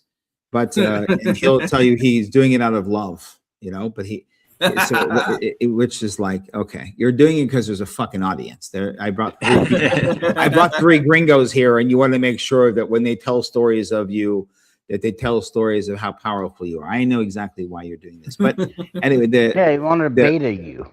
Yeah, he wanted to be alpha. The concept is that you go under this tree, and it's supposed to be like, you know, like the tree, and you know, there's a whole ceremony. You do a ceremony before, and then the next morning you go. And I'll find a picture while I'm telling you. And the concept is that the goal is that you're going to be able to spend 10 nights and 10 days in there, right? And so every day they bring you someone at some point before the sun goes down. It's like miles into you're already in there's the jungle, and then there's la selva, which is like the jungle, and then there's la jungla. La jungla is like the fucking Amazon basin. Like when the Amazon is like the jungle, and there's these gigantic crevices that go down, that flood, and then it becomes flat areas. That's where like that's called a basin, right? And so this is like very deep fucking Amazon. Anyway, very deep. It takes a certain type of equipment. You have to have different equipment than most men, okay? And when you get there, and then so anyway, 10 days they'll come and they'll bring you a cup of the ayahuasca, and it's not the same ayahuasca. There's different variations and different admixtures they're putting in it, and you have to drink that immediately, and then they give you a cup of water, which you pretty much drink immediately, okay? And then they leave, and so it's 10 days and 10 nights, right? And kind of inside this tree, no one's there to watch you. I actually got lost for 3 days in there. They had to find me because I thought I was familiar with it. It's very, very bad. By the way, look. Damn. Yeah, they could have died easily. See this guy? Yeah. Did you get malaria? And so, let's see here. Look how What the fuck? They're like, you belong here. You're all right. You got this. Look how like young I am there. This is right there. That's the tree. Anyway, anyway, so what happens? The idea behind it is that you intent, and they pray for this. It's like, number one is that the Mother Ayahuasca accepts you, right? Number two is that Mother Nature, that the jungle accepts you, right? So you prove that ayahuasca has accepted you, because otherwise it's over. Number two is the jungle accepted you, because otherwise it's fucking over. And number three is that you have fucking slayed your own fucking demons of fear, right? Because if you don't find, when you're just standing there and you're dude, fire ants, everything, as soon as you like tap it, mosquitoes, but as soon as you like tap in to fucking surrender and just blend in, you're not getting fucking crushed by fire ants and mosquitoes and all this other shit. It's wild stuff how it works. But that's some crazy shit for sure. Those games, that fucking game was no joke. But yeah, so that's 10 days there. That'll fucking do it. Sorry, I broke up your Black Panther party and on Luciferianism. That's all right, gentlemen. And this has been a fantastic chat. Howard, thank you for coming on panel, brother. We are very glad to have you on. I can't believe that I came on here before Fourth Wiseman. Ha! Ha! Wow. Ha! Well, this was excellent. Next week, guys, we're gonna go into the logos. We'll have Clay at the beginning of the show, during the main portion, which I thought he was gonna be in for most of them. We'll have to get the kinks worked out. No, that's all right. We got to do other things. I messed up and had the Uncle Ted Talks intro, and I don't know how to undo that. We'll figure out. We'll have the kinks worked out next week. But we're doing logos next week. This has been fantastic. Love you guys. Love you guys. I wanted to. You've got mail.